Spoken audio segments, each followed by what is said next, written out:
উপন্যাস পদ্মজা। লেখনীতে ইলমা বেহরোজ। অষ্টম পর্ব। পদ্মজা এক পা করে উপরে উঠে আসে। পদ্মজার প্রতিটি কদম লিখনের হৃৎপিণ্ডে কাঁপন ধরায়।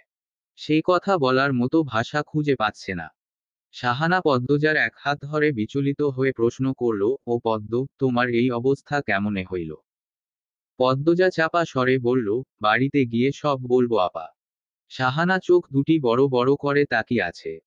পদ্মজার শরীরে যে দাগ সে দেখেছে, এতে নিশ্চিত কেউ পদ্মজাকে মেরেছে। গলা চেপে ধরেছে। গালে নখের আঁচড়ও রয়েছে। সাহানা স্তব্ধ হয়ে যায়। আমির পদ্মজার জন্য কতটা পাগল সবাই জানে। আমির পদ্মজার ভালোবাসা গল্প সবার মুখে মুখে। সাহানা, শিরিন দুজনই তাদের শ্বশুর বাড়িতে আমির পদ্মজার ভালোবাসার গল্প করে। সেই পদ্মজার গায়ে মারের দাগ। আমিরের তো মারার কথা না, অন্য কেউ পারবে না। তাহলে কিভাবে কি হলো? সাহানার মাথায় কিছু ঢুকছে না। পদ্মজা লিখনের দিকে তাকাতেই লিখন নিঃশ্বাস ছাড়ল। নিঃশ্বাসের শব্দ উপস্থিত ত্রিধা, সাহানা, পদ্মজা তিনজনই শুনতে পায়। পদ্মজা তার রিনঝিনে মিষ্টি কণ্ঠে বলল, আপনার সাথে আমার কথা ছিল। লিখন ঠায় দাঁড়িয়ে থেকে স্পষ্ট স্বরে বলল, কি হয়েছে তোমার সাথে? লিখনের চোখের কার্নিশে জল জমে।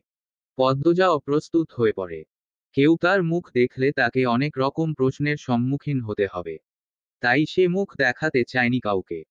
পূর্ণাপ্রেমার সাথে যখন দেখা হয়, তখনও সে নিকাব খুলেনি।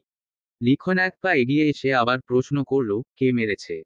পদ্মজা বুক ধুকপুক করছে। তার মিথ্যে বলায় অভ্যেস নেই। আবার সত্যটাও বলা সম্ভব নয়। পরিস্থিতি সেরকম নয়। পদ্মজা লিখনের পাশে দাঁড়িয়ে থাকা ত্রিধার দিকে তাকালো। পুতুলের মতো সুন্দর মেয়েটা উৎসুক হয়ে তাকিয়ে আছে। ত্রিধা পদ্মজার শরীরের দাগ নিয়ে চিন্তিত নয়। সে আগ্রহ নিয়ে পদ্মজার চোখ দেখছে। কাদার কারণে ফুলে থাকলেও সৌন্দর্য হারিয়ে যায়নি। অসম্ভব সুন্দর চোখ। টানা টানা চোখ বোধ হয় একেই বলে। ত্রিধা ঈর্ষান্বিত। পদ্মজা লিখনের প্রশ্নে বলল, মারের দাগ হতে যাবে কেন?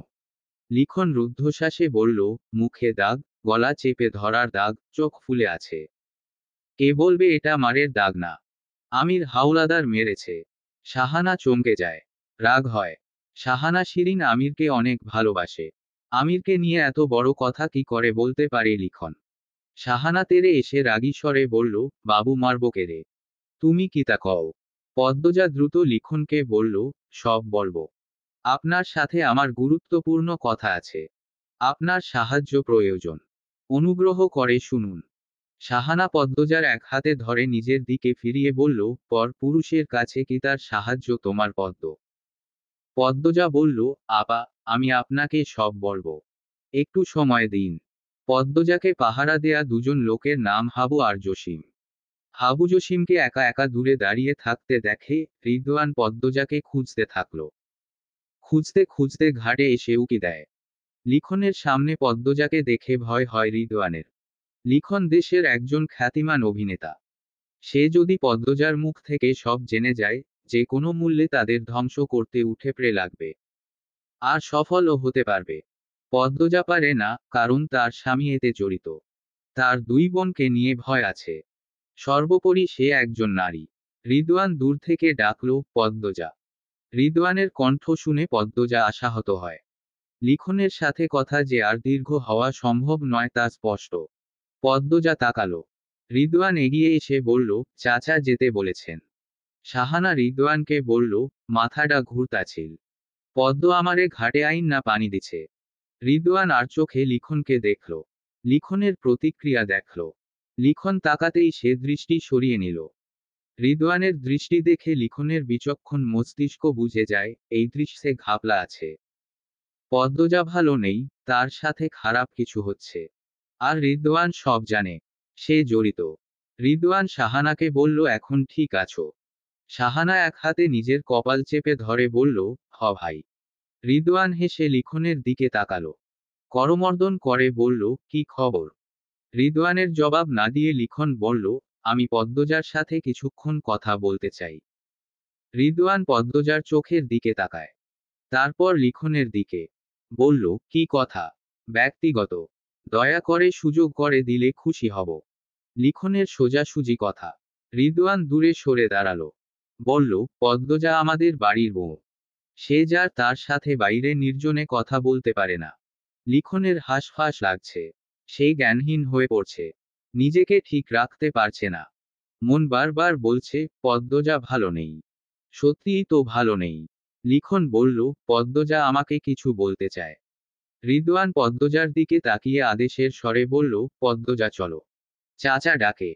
পদ্মজা রিদওয়ানকে মোটেও ভয় পায় না। রিদওয়ানের আদেশ শোনা তো দূরের কথা, তবে এই মুহূর্তে কিছুতেই লিখনের সাথে কথা বলা সম্ভব নয়। তাই সে চলে যাওয়ার কথা ভাবে। চলে যাওয়ার জন্য উদ্যত হতেই লিখন পথ আটকে দাঁড়ায়। তার গলার স্বর চড়া হয়, আমাকে বলে যাও তোমার গলায় কিসের দাগ? মুখে কিসের দাগ? কে মেরেছে? কে মেরেছে? প্রশ্নটা কানে আসতেই রিদওয়ানের গলা শুকিয়ে যায়। এত কিছু কি করে লিখন দেখল? পদ্মজা দেখিয়েছে। এভাবে বাইরের পুরুষ মানুষকে নিজের গলা দেখিয়েছে। রিদওয়ান তার আসল রূপ, ভাষা নিয়ন্ত্রণ করতে পারল না। পদ্মজার উদ্দেশ্যে বলল, তুমি না সতী সাবিত্রী? পরপুরুষকে গলা দেখিয়ে বেড়াও আমির জানে। লিখনের মাথা চড়ে যায়। সে শেষ কবে নিজের ব্যক্তিত্বের নিয়ন্ত্রণ হারিয়েছে সে জানে না। তবে আজ হারিয়েছে। তার কাছে পরিষ্কার, পদ্মজা অত্যাচারিত। তার উপর জুলুম করা হয়। লিখন রিদওয়ানের শার্টের গলা চেপে ধরে দাঁতে দাঁত চেপে বলল, মুখ সামলিয়ে কথা বলুন। রিদওয়ান লিখনকে ধাক্কা দিয়ে দূরে সরিয়ে দিল। লিখনের ঝাঁকড়া চুল কপালে ছড়িয়ে পড়ে। রিদওয়ান বলল, অন্যের বউয়ের উপর নজর দেয়া বন্ধ করুন। পদ্মজা চলো। রিদওয়ান পদ্মজার হাত চেপে ধরে। পদ্মজা এক ঝটকায় রিদওয়ানের হাত সরিয়ে দিয়ে ঝাঝালো স্বরে বলল, আমি একাই যেতে পারি। তারপর লিখনকে বলল, কথা বাড়াবেন না। আমাকে যেতে দিন। লিখন কারো কথা শুনতে রাজি নয়। সে তার ধৈর্য, ব্যক্তিত্ব থেকে সরে এসেছে। লিখন আবারও পদ্মজার পথ আটকালো। প্রশ্ন করল, কাকে ভয় পাচ্ছ তুমি? আমাকে বলো। সাহানা নিজেও অবাক পদ্মজার অবস্থা দেখে। কিন্তু লিখনের পদ্মজাকে নিয়ে বাড়াবাড়ি তার ভালো লাগছে না। অন্য পুরুষ কেন তাদের বাড়ির বউয়ের জন্য এত আকুল হবে? সাহানা কর্কশ কণ্ঠে লিখনকে বলল, আপনি পথ ছাড়েন না কেন? অন্য বাড়ির বউরে এমনে আটকানি ভালা মানুষের কাম না। লিখনের চোখে মুখে অসহায়ত্ব স্পষ্ট। অন্য বাড়ির বউ, অন্যের বউ, এই শব্দগুলো কেন পৃথিবীতে এসেছে? সহ্য করা যায় না। রিদওয়ান লিখনকে ধাক্কা দিয়ে সরাতে চাইল। লিখন রিদওয়ানের হাতে ধরে ফেলে। রিদওয়ানের মুখের কাছে গিয়ে চাপা স্বরে বলল, পদ্মজা আমার হৃদয়ে যত্নে রাখা জীবন্ত ফুল। তার গায়ে আঘাত করার সাহস যে করেছে তাকে আমি টুকরো টুকরো করব। লিখনের হুমকি রিদওয়ানের গায়ে আগুন ধরিয়ে দেয়। সে আমিরকে সহ্য করে, কারণ আমির ঠান্ডা মাথার খুনি। চোখের পলকে যে কাউকে ধ্বংস করে দিতে পারে। সবচেয়ে বড় কথা, পাতালঘর, বাড়ি, অফিস, গোডাউন সবকিছুর একমাত্র মালিক আমির। তাই রিদওয়ান রাগ নিয়ন্ত্রণের চেষ্টা করে। তাই বলে সাধারণ জগতের একজন অভিনেতার হুমকি সহ্য করবে? কিছুতেই না। রিদওয়ান লিখনের চোখে আগুন চোখে তাকিয়ে বলল, এসব সিনেমায় গিয়ে বলুন। নাম বাড়বে। লিখন রিদওয়ানকে ছেড়ে পদ্মজার দিকে মুখ করে দাঁড়ালো। বলল, পদ্মজা তুমি তো ভীতু না। ভয় পেও না। আমাকে বলো কি হয়েছে তোমার সাথে? পদ্মজা বলল, আমি কাউকে ভয় পাচ্ছি না। আপনার সাথে পরে কথা বলবো। রিদওয়ান পদ্মজার দিকে তেড়ে এসে বলল, পরে কিসের কথা? রিদওয়ান পদ্মজার মুখের উপর ঝুঁকেছে বলে লিখনের রাগ বাড়ে। সে রিদওয়ানের পিঠের শার্ট খামচে ধরে। সঙ্গে সঙ্গে রিদওয়ান লিখনের মুখ বরাবর ঘুষি মারল। ত্রিধা, পদ্মজা, সাহানা চমকে যায়। ত্রিধা আতঙ্কে লাল হয়ে যায়। সে দৌড়ে এগিয়ে আসে। লিখন তার ঘোলা চোখ দিয়ে রিদওয়ানের উপর অগ্নি বর্ষিত করে। রিদওয়ানকে তার ঘুষি ফিরিয়ে দেয়। দুজন মারামারি পর্যায়ে চলে যায়। ত্রিধা, পদ্মজা কেউ থামাতে পারে না। আর কিছু সময় এভাবে চললে কেউ একজন খুন হয়ে যাবে। সাহানা চিৎকার করতে করতে স্কুলের সামনে ছুটে যায়। তার চিৎকার শুনে উপস্থিত মানুষদের মাঝে হট্টগোল শুরু হয়। শৃঙ্খলা ভেঙে যায়। মজিদ, খলিল ছুটে আসে স্কুলের পিছনে। পরিচালক আনোয়ার হোসেন লিখনকে মারামারি করতে দেখে খুব অবাক হন। সবাই মিলে লিখন ও রিদওয়ানকে থামালো। তারপর দুজনকে নিয়ে স্কুলের সামনে আসে। উপস্থিত মানুষরা উৎসুক হয়ে তাকিয়ে আছে। গুরুজনরা জিজ্ঞাসা করে, তারা কেন মারামারি করছিল? মজিদ হাত তুলে সবাইকে থামালেন। তারপর রিদওয়ানের দিকে তাকালেন। রিদওয়ান চোখের ইশারায় কিছু বলছে, কিন্তু মজিদ বুঝতে পারেননি। তিনি রিদওয়ানকে জিজ্ঞাসা করলেন, কি সমস্যা রিদওয়ান? এমন অসভ্যতামির মানে কি? রিদওয়ান বাঁকা চোখে উপস্থিত মানুষদের দেখল। সবাই তাকিয়ে আছে। আজ কেলেঙ্কারি হয়ে যাবে নিশ্চিত। রিদওয়ান মাথা নিচু করে বলল, লিখন শাহ পদ্মজার পথ আটকাচ্ছিল।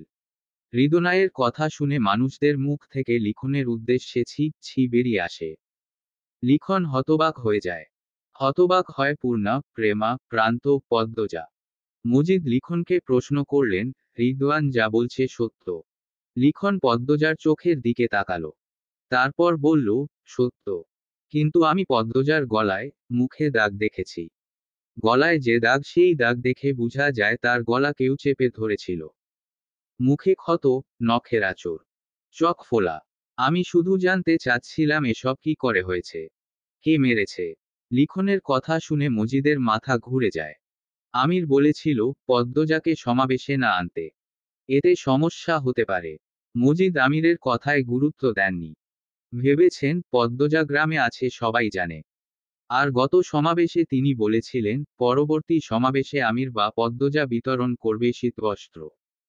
আমির তো চলে গেল, তাই পদ্মজাকে এনেছেন। আর এই সমাবেশে বাড়ির মেয়েবউরা অসুস্থ থাকলেও উপস্থিত থাকে। যদি কেউ প্রশ্ন করে আমিরের বউ কোথায়, প্রশ্নটা সহজ, উত্তরও বানিয়ে দেয়া যেত। তবুও মজিদ হাওলাদার প্রশ্ন এড়াতে পদ্মজাকে নিয়ে এসেছেন। তিনি প্রশ্ন শুনতে পছন্দ করেন না। মজিদের মুখের রং পাল্টে যাওয়াটাও লিখনের চোখে পড়ে। সে ভেবে নেয় এই সম্পর্কে মজিদও জানে। সে সবার সামনে প্রশ্ন করে, আপনার বাড়ির বউয়ের শরীরে মারের দাগ কি করে এলো? মজিদের কণ্ঠস্বর পরিবর্তন হয়। তিনি কাট কাট স্বরে বললেন, তুমি কি করে দেখেছ? পদ্মজা ঘাটে নিকাব খুলে মুখে পানি। মজিদ লিখনের কথায় বাধা দিয়ে বললেন, তুমি বাড়িতে এসো, এ নিয়ে কথা হবে। মজিদ ভেতরে ভেতরে ভয়ে জমে গিয়েছেন। পদ্মজা যদি মুখ খুলে কি হবে? এখানে মজিদের প্রতিপক্ষরাও রয়েছে। তারা সুযোগ নিবে। লিখন কিছু একটা বলতে চেয়েছিল। তার পূর্বে মজিদের নতুন প্রতিপক্ষ ইয়াকুব আলী বললেন, বাড়ির বউয়ের গায়ে মারের দাগ, এটা তো ভালো কথা না। মাতব্বর কি ছেলের বউয়ের উপর অত্যাচার করে? মজিদ ফোঁস করে নিঃশ্বাস ছাড়েন। পরিস্থিতি হাতের বাইরে চলে গেছে। যে করেই হোক পরিস্থিতি হাতে আনতে হবে। মজিদ ইয়াকুব আলীকে হেসে বললেন, অহেতুক কথা বলবেন না। আমাদের বাড়িতে বউরা রানীর মতো থাকে। গায়ে হাত তোলার প্রশ্নই আসে না। কথা বলার পূর্বে বিবেচনা করে বলবেন। ইয়াকুব আলী হাসলেন। বললেন, তাহলে কি নায়ক সাহেব মিথ্যা বলছেন? ইয়াকুব আলীর সাথে আরো দুজন তাল মিলিয়ে বলল, আমরা সত্যটা জানতে চাই। হাওলাদারদের অবস্থায় দরজার চিপায় পড়ার মতো। পদ্মজা তাদের অবস্থা দেখে মুচকি হাসে। পদ্মজার শরীরে মারের দাগ আছে, এ কথা শুনে পূর্ণা মানুষজনের মাঝখান থেকে বেরিয়ে উঁচু মাটির টিলার উপর উঠল। পদ্মজার পাশ হেসে দাঁড়ালো। বলল, আবা, লিখন ভাই কি বলছে? পদ্মজা নিরুত্তর। খলিল উত্তেজিত হয়ে পড়েছে।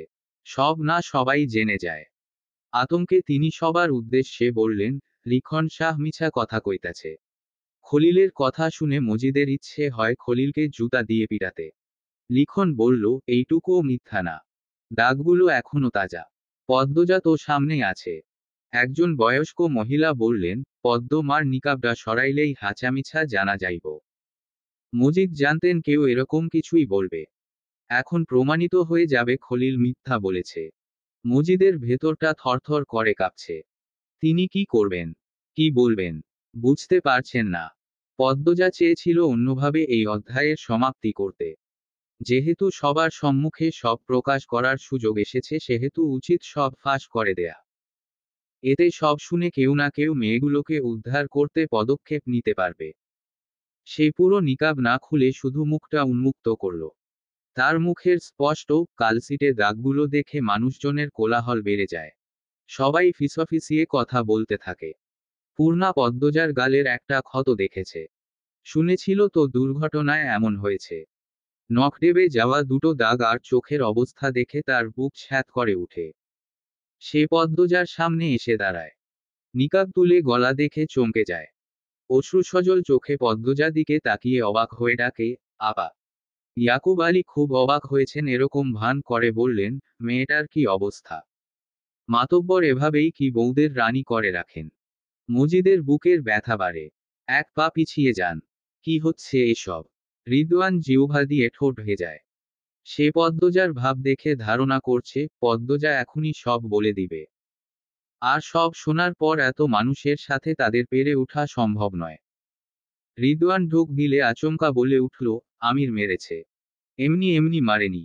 পদ্মজার লিখন শাহর সাথে 6 বছর আগে সম্পর্ক হয়েছিল। বিয়ের পরও লুকিয়ে ঢাকা অবৈধ মেলামেশা করে গেছে। আমির কয়দিন আগে হাতে নাতে ধরেছে। আর তাই মেরেছে। রিদওয়ানের কথা শুনে পদ্মজা ও লিখনের মাথায় যেন বাজ পড়ে। মজিদের চোখ দুটি জ্বলজ্বল করে উঠে। রিদওয়ান বাঁচার পথ খুঁজে দিয়েছে। মানুষজনের কোলাহল দ্বিগুণ হয়। মজিদ কখনো ভাবেননি তার পরিবার নিয়ে আবারও এমন সভা হবে। যা হওয়ার হয়ে গেছে, পদ্মজার সম্মান উৎসর্গ করে হলেও তাদের সম্মান রক্ষা করতে হবে। লিখন ক্রোধে আক্রোশে রিদওয়ানের উপর ঝাঁপিয়ে পড়ে। হাবু, জসিম সহ আরও কয়েকজন লিখনকে আটকায়। লিখন চেঁচিয়ে বলল, মিথ্যাবাদী। কেউ একজন বলল, মাতব্বর সাহেব, সত্যিটা খুলে বলেন। মজিদ হাওলাদারকে সে সবার উদ্দেশ্যে বললেন, আমি চাইনি আমার বউয়ের কোনো দুর্নাম হোক। হাজার হোক সে আমার একমাত্র ছেলের বউ। কিন্তু পরিস্থিতি যখন বাধ্য করছে তখন না বলে উপায় নেই।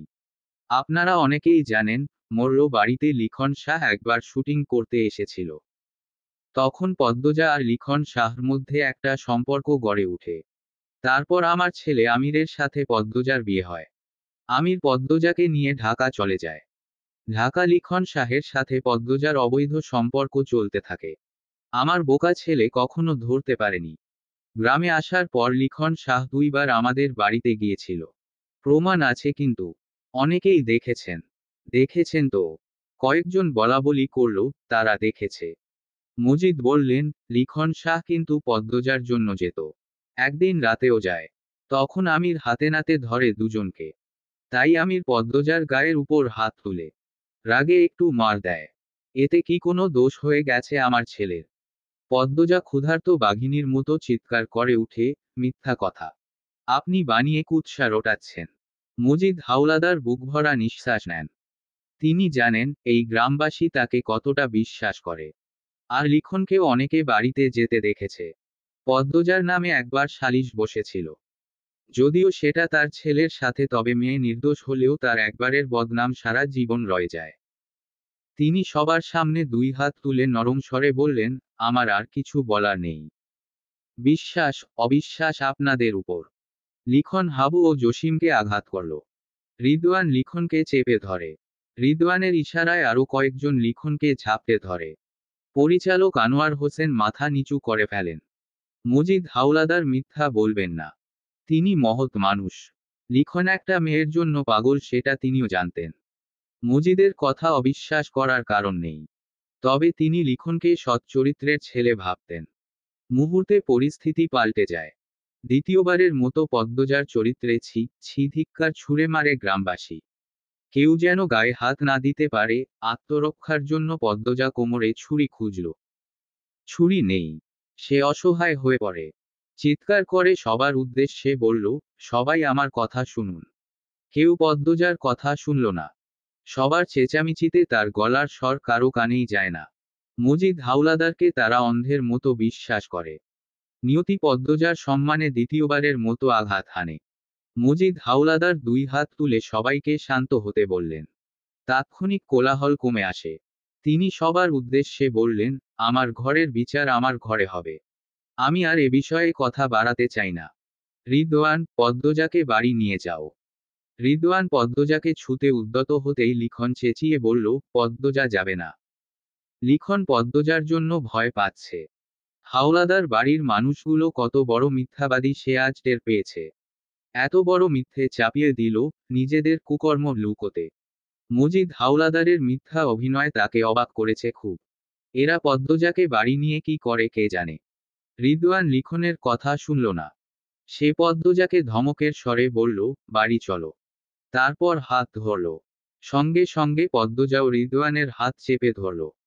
চাপা স্বরে বলল, 6 বছর আগের অপবাদ আবার আমার জীবনে নিয়ে আসার জন্য আপনার মতো নরপশুদের অভিশাপ। কিন্তু এবার না আমাকে না আমার বোনদের কাউকে ছোঁয়ার সাহস কেউ দেখাতে পারবে না। পদ্মজা রিদওয়ানের মুখের উপর থুথু ছুঁড়ে মারে। উপস্থিত মানুষজন চমকে যায়। কোলাহল দ্বিগুণ হয়। রিদওয়ান পদ্মজার দিকে আগুন চোখে তাকায়। তার উপর হাত তোলার জন্য প্রস্তুত হয়। পদ্মজার পিছনে দাঁড়িয়ে ছিল পূর্ণা। সে আর রাগ নিয়ন্ত্রণ করতে পারল না। রিদওয়ানের পূর্বে রিদওয়ানের গালে শরীরের সব শক্তি দিয়ে থাপ্পড় বসিয়ে দিল। পূর্ণার আকস্মিক ব্যবহারে সবাই চমকে যায়। চারিদিকে চেঁচামেচি শুরু হয়ে যায়। বিশৃঙ্খলা বেড়ে যায়।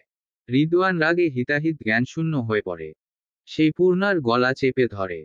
শিরিন ভয়ে চিৎকার করে উঠে, ও আল্লাহ! আল্লাহর গপ পড়ছে এইখানে। গপ পড়ছে। তারপর দ্রুত সরে যায়। শাহানা, খলিল রিদওয়ানকে আটকানোর চেষ্টা করে। রিদওয়ান রাগে কিরমির করছে।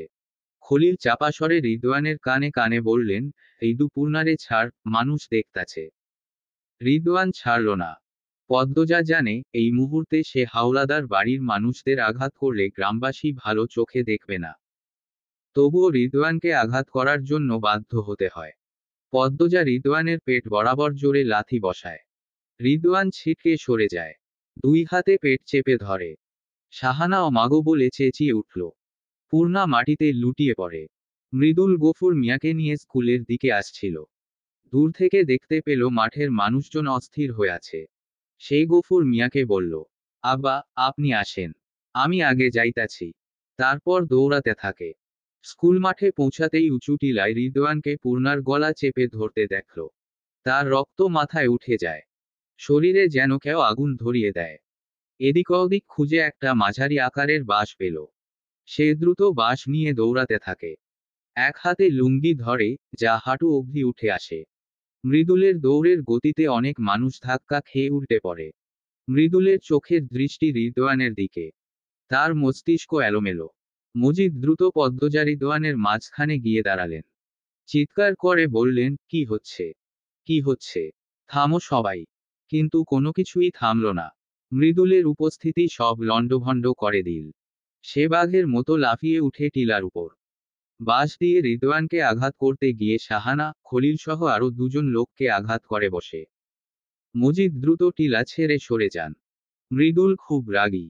মৃদুলের এলাকার অনেকে মৃদুলকে মাথা খারাপ বলে।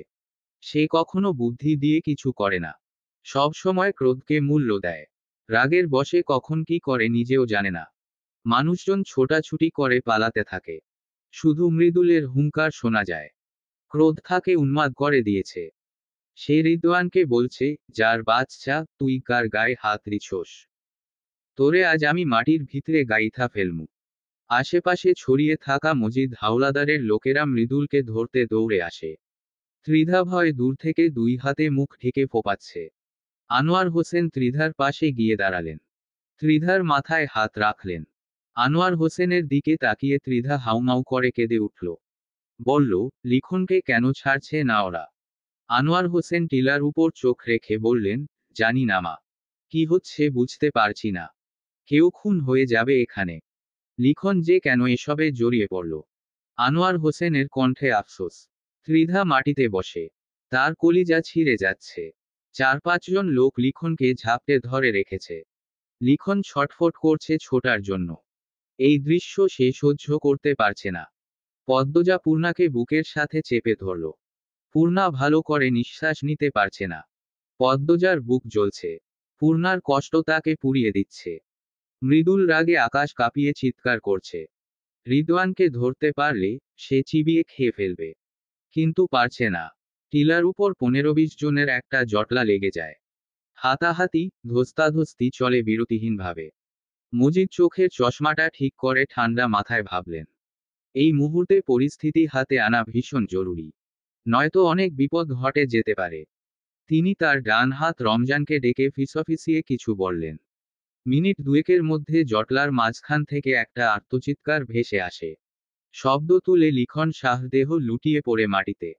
তার পিঠ থেকে রক্তের ধারা নামছে। মৃদুল আকস্মিক লিখনকে এভাবে পড়তে দেখে চমকে যায়। রিদওয়ান লিখনকে আহত হতে দেখে মজিদের দিকে তাকালো। তার মুখ রক্তাক্ত।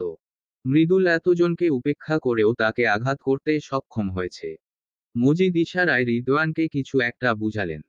রিদওয়ান তাৎক্ষণিক পদ্মজাকে খুঁজল। দেখল পদ্মজা মাটিতে পড়ে আছে। তার চোখ দুটি বজা। মজিদের একটা পদক্ষেপ পুরো পরিস্থিতি পাল্টে দিল। লিখন হয় মারা যাবে, নয়তো অনেকদিন হাসপাতালে পড়ে থাকবে।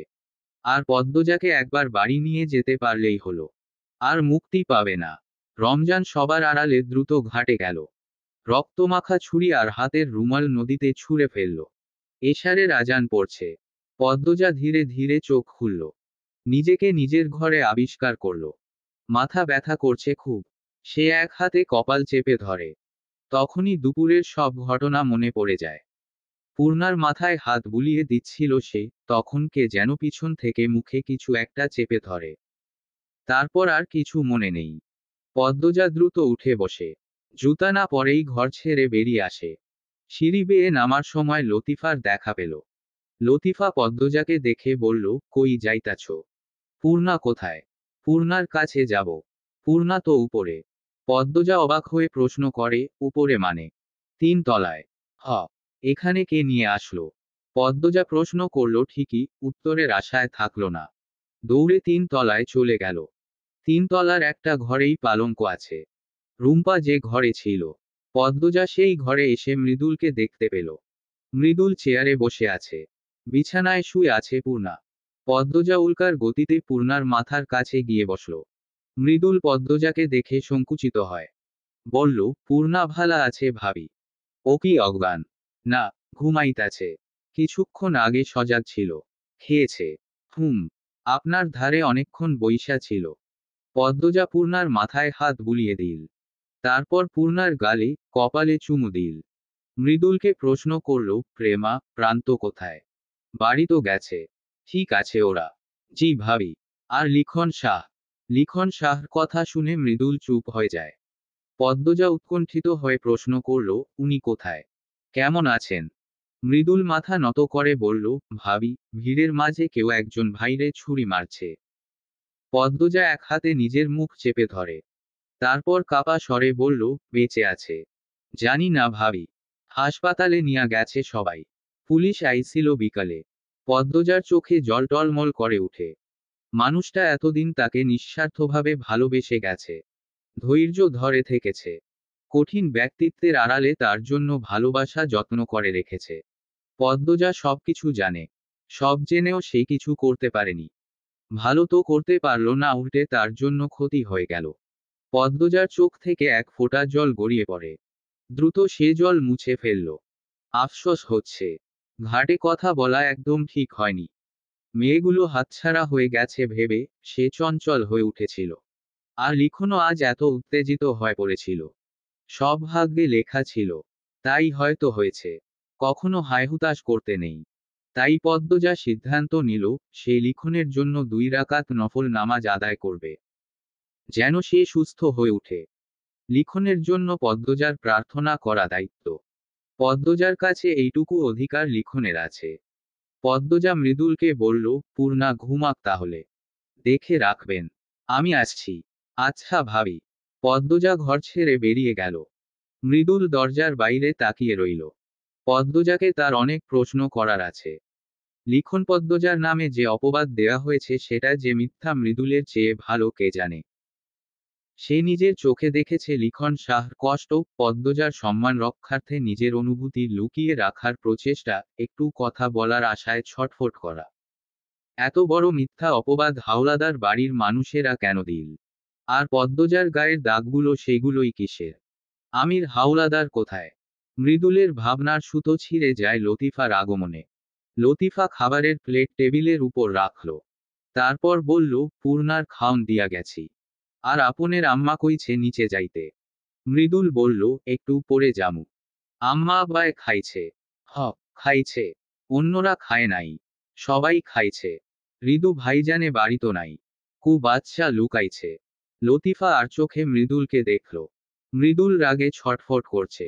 এক হাত দিয়ে আরেক হাত হামচে ধরে রেখেছে। লতিফা বলল, আপনের আম্মার মেজাজ ভালানা। কেন? কি হইছে? কইতে পারি না।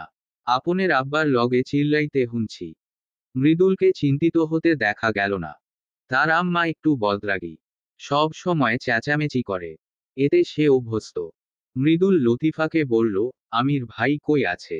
ঢাকাত গেছে। কোনদিন আইব জানি না। আচ্ছা, যাও এখন। লতিফা জায়গা ত্যাগ করল। মৃদুল ধীরে ধীরে হেঁটে জানালার কাছে গেল। জানালার কপাট খুলে দিল। আজ চাঁদ উঠেছে। জ্যোৎস্না রাত। সেই পূর্ণাকে ভালোবাসার কথা বলার জন্য এমন একটা রাতের অপেক্ষা করেছিল। জানালা খুলে দেয়াতে চাঁদের আলো পূর্ণাকে ছুঁয়ে দেওয়ার সুযোগ পায়। চাঁদ তার নিজস্ব মায়াবী আলো নিয়ে ছড়িয়ে পড়ে পূর্ণার সারা মুখে। পূর্ণার চোখমুখ সেই আলোয় চিকচিক করে উঠে, অন্যরকম সুন্দর দেখায়। মৃদুল পূর্ণার পাশে এসে বসল। পূর্ণার মুখের দিকে তাকাতেই মৃদুলের চোখে ভেসে উঠে রিদওয়ান কিভাবে পূর্ণার গলা চেপে ধরেছিল। মৃদুলের মেজাজ জ্বরে যায়। রিদওয়ানকে সে যতক্ষণ ইচ্ছামতো পেটাতে না পারবে শান্তি মিলবে না। মৃদুল অনেকক্ষণ রিদওয়ানকে খুঁজেছে, পেল না। মৃদুল ছটফট করতে করতে বিড়বিড় করল, হারামির বাচ্চা। পূর্ণা ঘুমের মধ্যে নড়েচড়ে উঠে একপাশ হয়। পূর্ণার দেহ নিস্তেজ হয়ে পড়েছিল। প্রান্ত পূর্ণাকে বাড়ি নিয়ে যেতে বলে। বাসন্তী বাড়িতে একা, তিনি কিছুই জানেন না। তখন মজিদ বললেন, পূর্ণাকে তাদের বাড়িতে নিয়ে গেলে বেশি ভালো হবে। পদ্মজা সেখানে আছে। মৃদুলও রাজি হয়ে যায়। তার কাছাকাছি থাকবে পূর্ণা, এর চেয়ে আনন্দের কি হতে পারে। প্রান্ত মেনে নিল। এই মুহূর্তে মৃদুলই পূর্ণার অভিভাবক। মৃদুল বুঝতে পারেনি মজিদ হাওলাদার ভালো মানুষই দেখাতে এই প্রস্তাব দিয়েছেন, যাতে গফুর মিয়া বা মৃদুল অথবা গ্রামবাসী কেউই মজিদকে দোষী না ভাবে। মজিদ সবাইকে নিজের উদারতা দেখিয়েছেন। গ্রামবাসীর উদ্দেশ্যে বলেছেন, পদ্মজা দোষী হলেও তার বোন দোষী নয়। রিদওয়ান পূর্ণার সাথে অন্যায় করেছে, এজন্য রিদওয়ানের শাস্তি হবে। তিনি রিদওয়ানকে সবার সামনে থাপ্পড় দিয়েছেন। আর বলেছেন, পূর্ণা সুস্থ হলে পূর্ণার কাছে ক্ষমা চাইবে রিদওয়ান। মৃদুল কল্পনা থেকে বেরিয়ে পূর্ণার এক হাত মুঠোয় নিয়ে হৃদয়ের অন্তঃস্থল থেকে উচ্চারণ করল, তাড়াতাড়ি সুস্থ হইয়া যাও, আমি তোমারে নিয়া যাইতে আইছি। মৃদুল পূর্ণার হাতে আলতো করে স্পর্শ করতে করতে তার মায়াবী মুখখানা মুখস্থ করে নিল। মৃদুলের ইচ্ছে হচ্ছে পদ্মজার মতো পূর্ণার কপালে চুমু এঁকে দিতে, কিন্তু সেই বৈধতা বা সাহস তার নেই। সেই পূর্ণার এক হাত শক্ত করে ধরে রাখল। পদ্মজা ঘরে প্রবেশ করতেই মৃদুল বিজলির গতিতে পূর্ণার হাত ছুঁড়ে ফেলে। তারপর নিঃশ্বাসের গতিতে দূরে গিয়ে দাঁড়ালো। সঙ্গে সঙ্গে পূর্ণার ঘুম ভেঙে যায়। মৃদুল এত জোরে হাত ছুঁড়েছে, ঘুম তো পালানোরই কথা। পদ্মজা অবাক হয়ে মৃদুলকে দেখল। এত ভয় পাওয়ার কি হলো? পূর্ণা চোখ খুলে পদ্মজাকে দেখে খুব খুশি হয়। সে দ্রুত উঠে বসল। পদ্মজা পূর্ণার পাশে গিয়ে বসে। পূর্ণা শক্ত করে পদ্মজাকে জড়িয়ে ধরে বলল, আবা। পদ্মজা মৃদু হেসে বলল, বোন আমার। তারপর পূর্ণার দুই গালে হাত রেখে বলল, কষ্ট হচ্ছে? পূর্ণা মৃদুলকে দেখল, তারপর পদ্মজাকে বলল, না আপা। মৃদুল উসখুস করতে করতে বলল, আমি তাইলে যাই ভাবি, ওইখানে পূর্ণার খাবার আছে। পদ্মজা মাথা নেড়ে সম্মতি দিল। মৃদুল দরজার বাইরে গিয়ে পূর্ণার দিকে তাকালো একবার। পূর্ণার বদলে সে পদ্মজাকে তাকিয়ে থাকতে দেখল। মৃদুল জোরপূর্বক হেসে জায়গা ছাড়ল। রাতের আধারে চারদিকে নেমে এসেছে নিস্তব্ধতা। শাহানা ঘুমানোর চেষ্টা করছে, পারছে না। মৃদুলের অনিচ্ছাকৃত আঘাতে ডান হাতের বাহু ফুলে গেছে। হাড়ে তীব্র ব্যথা। হাত নাড়ানো যাচ্ছে না। শাহানা বিড়বিড় করে বিলাপ করছে, আল্লাহ গো, আল্লাহ, এত বেদনা ক্যারে দিছ তুমি, কমা দেও আল্লাহ। ঘুমের ঘোরে শিরিন শাহানার হাতের উপর উঠে পড়ে। শাহানা আল্লাহ গো বলে চিৎকার করে উঠল। শিরিনের ঘুম ভেঙে যায়। সে লাফিয়ে উঠে বসে। তার চোখে মুখে ভয়। শাহানার হাত ধরতে চাইলে শাহানা চিৎকার করে বলল, ছুবি না আমারে, ডাইনি, মাইরা দিছে আমারে গো। শিরিন অপরাধী স্বরে বলল, আমি দেখছি না আপা, তুই কথা কইবি না। শাহানার চোখ মুখ কুচকানো। সে প্রচণ্ড রেগে আছে। ধীরে ধীরে বিছানা থেকে নামল। শিরিন প্রশ্ন করল, কই যাও? শাহানা পূর্বের স্বরেই বলল, মুততে যাই।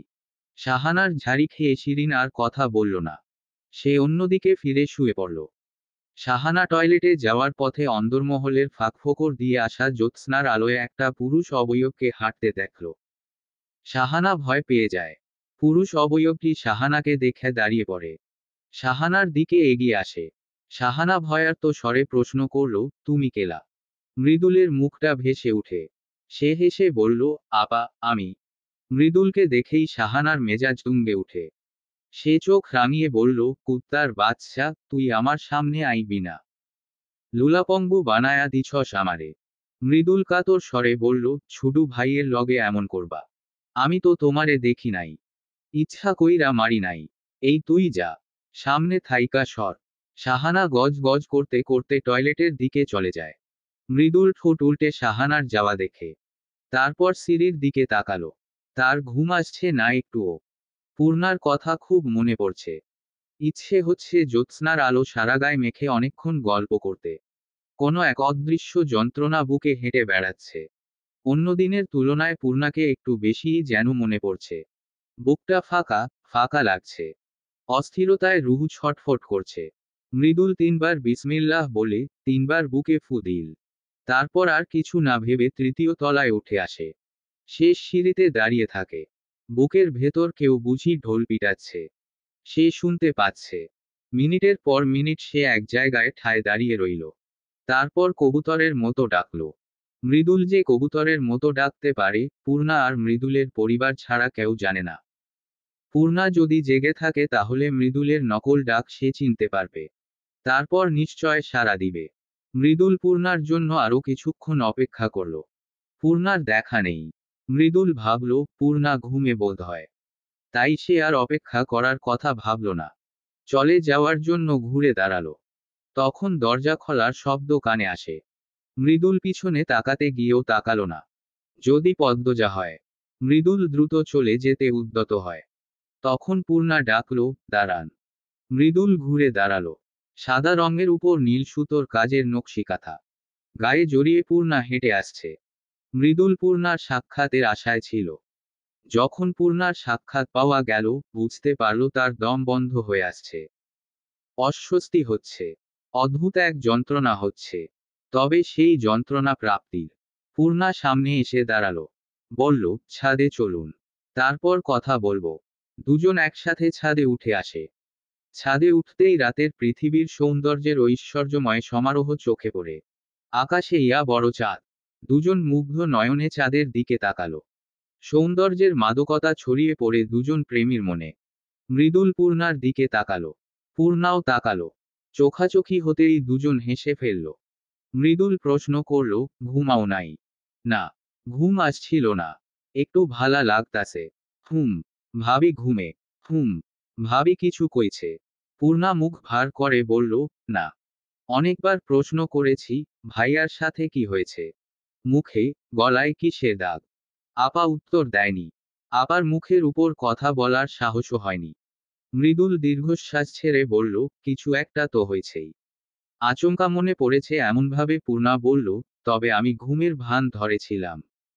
তখন টের পেয়েছি আপা নীরবে কাঁদছে। আমার খুব কষ্ট হচ্ছে আপার জন্য।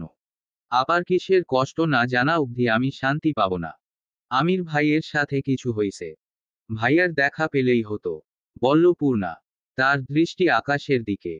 তারপর আবার বলল, কাল লিখন ভাইয়ের খবর এনে দিতে পারবেন? পারবো। চিন্তা কইরো না। লিখন ভাইয়া ঠিক হইয়া যাইব। পূর্ণা আর কিছু বলল না। সে চাঁদের দিকে তাকিয়ে রইল। মৃদুল বলল, রাতের আকাশ তোমার কেমন লাগে? পূর্ণা খোশ মেজাজে জবাব দিল, অনেক ভালো লাগে। আমার আম্মা, আপা, প্রেমা সবাই জ্যোৎস্না রাত পছন্দ করে। আমাদের অনেক মুহূর্ত আছে জ্যোৎস্না রাত নিয়ে। আপনার কেমন লাগে? মৃদুল হাসল। তারপর বলল, রাতের আকাশ কোন দিন আমার দেখার ইচ্ছা হয় নাই। এমনি রাইতে বার হইলে বার হইতাম। আকাশ দেখার লাইগ্গা বার হইতাম না। প্রথম তোমার সাথে দেখতে আইলাম। পূর্ণা মৃদুলের দিকে তাকালো। তারপর চাঁদের দিকে তাকিয়ে বলল, এত সুন্দর মানুষের পাশে আমার মতো কালো মানুষকে দেখে চাঁদ কি লজ্জা পাচ্ছে না? মৃদুল বলল, চাঁদের কিসের এত দেমাগ যে পূর্ণার গায়ের রং নিয়া লজ্জা পাইব? পূর্ণা ঠোঁট কামড়ে হাসি আটকালো। জ্যোৎস্নার রূপমাধুরী নিজ চোখে অবলোকন করার সৌভাগ্য পূর্ণার বহুবার হয়েছে। কিন্তু আজকের সময়টা অন্যরকম লাগছে। মায়াবী এক অনুভূতি সর্বাঙ্গে শীতল বাতাস ছড়িয়ে দিচ্ছে। মৃদুল বলল, বয়সা কথা বলি। কথায় বসবো? ছাদ তো কুয়াশায় ভেজা। মৃদুল চট করে তার লুঙ্গি খুলল। পূর্ণা শুরুতে চমকে যায়। পরে দেখল মৃদুলের পরনে প্যান্ট আছে। মৃদুল তার লুঙ্গি ছাদের মেঝেতে বিছিয়ে বলল, বইসা পড়ো। পূর্ণা মনে মনে আস্তাগফিরুল্লাহ আস্তাগফিরুল্লাহ বলে লুঙ্গির উপর বসল। কিছুটা দূরত্ব রেখে মৃদুল বসল। বলল, প্যান্টের উপর লুঙ্গি পরার সুবিধা হইল এইটা, যে কোনো দরকারে কামে লাগে। একবার টুপি ছাড়া রাইতে মাছ ধরতে গেছিলাম। ঠান্ডা বাতাসে মাথা সে কি বেদনা। এরপর করলাম কি? পূর্ণা বাধা দিয়ে বলল, লুঙ্গি দিয়ে টুপি বানিয়েছেন তাই তো।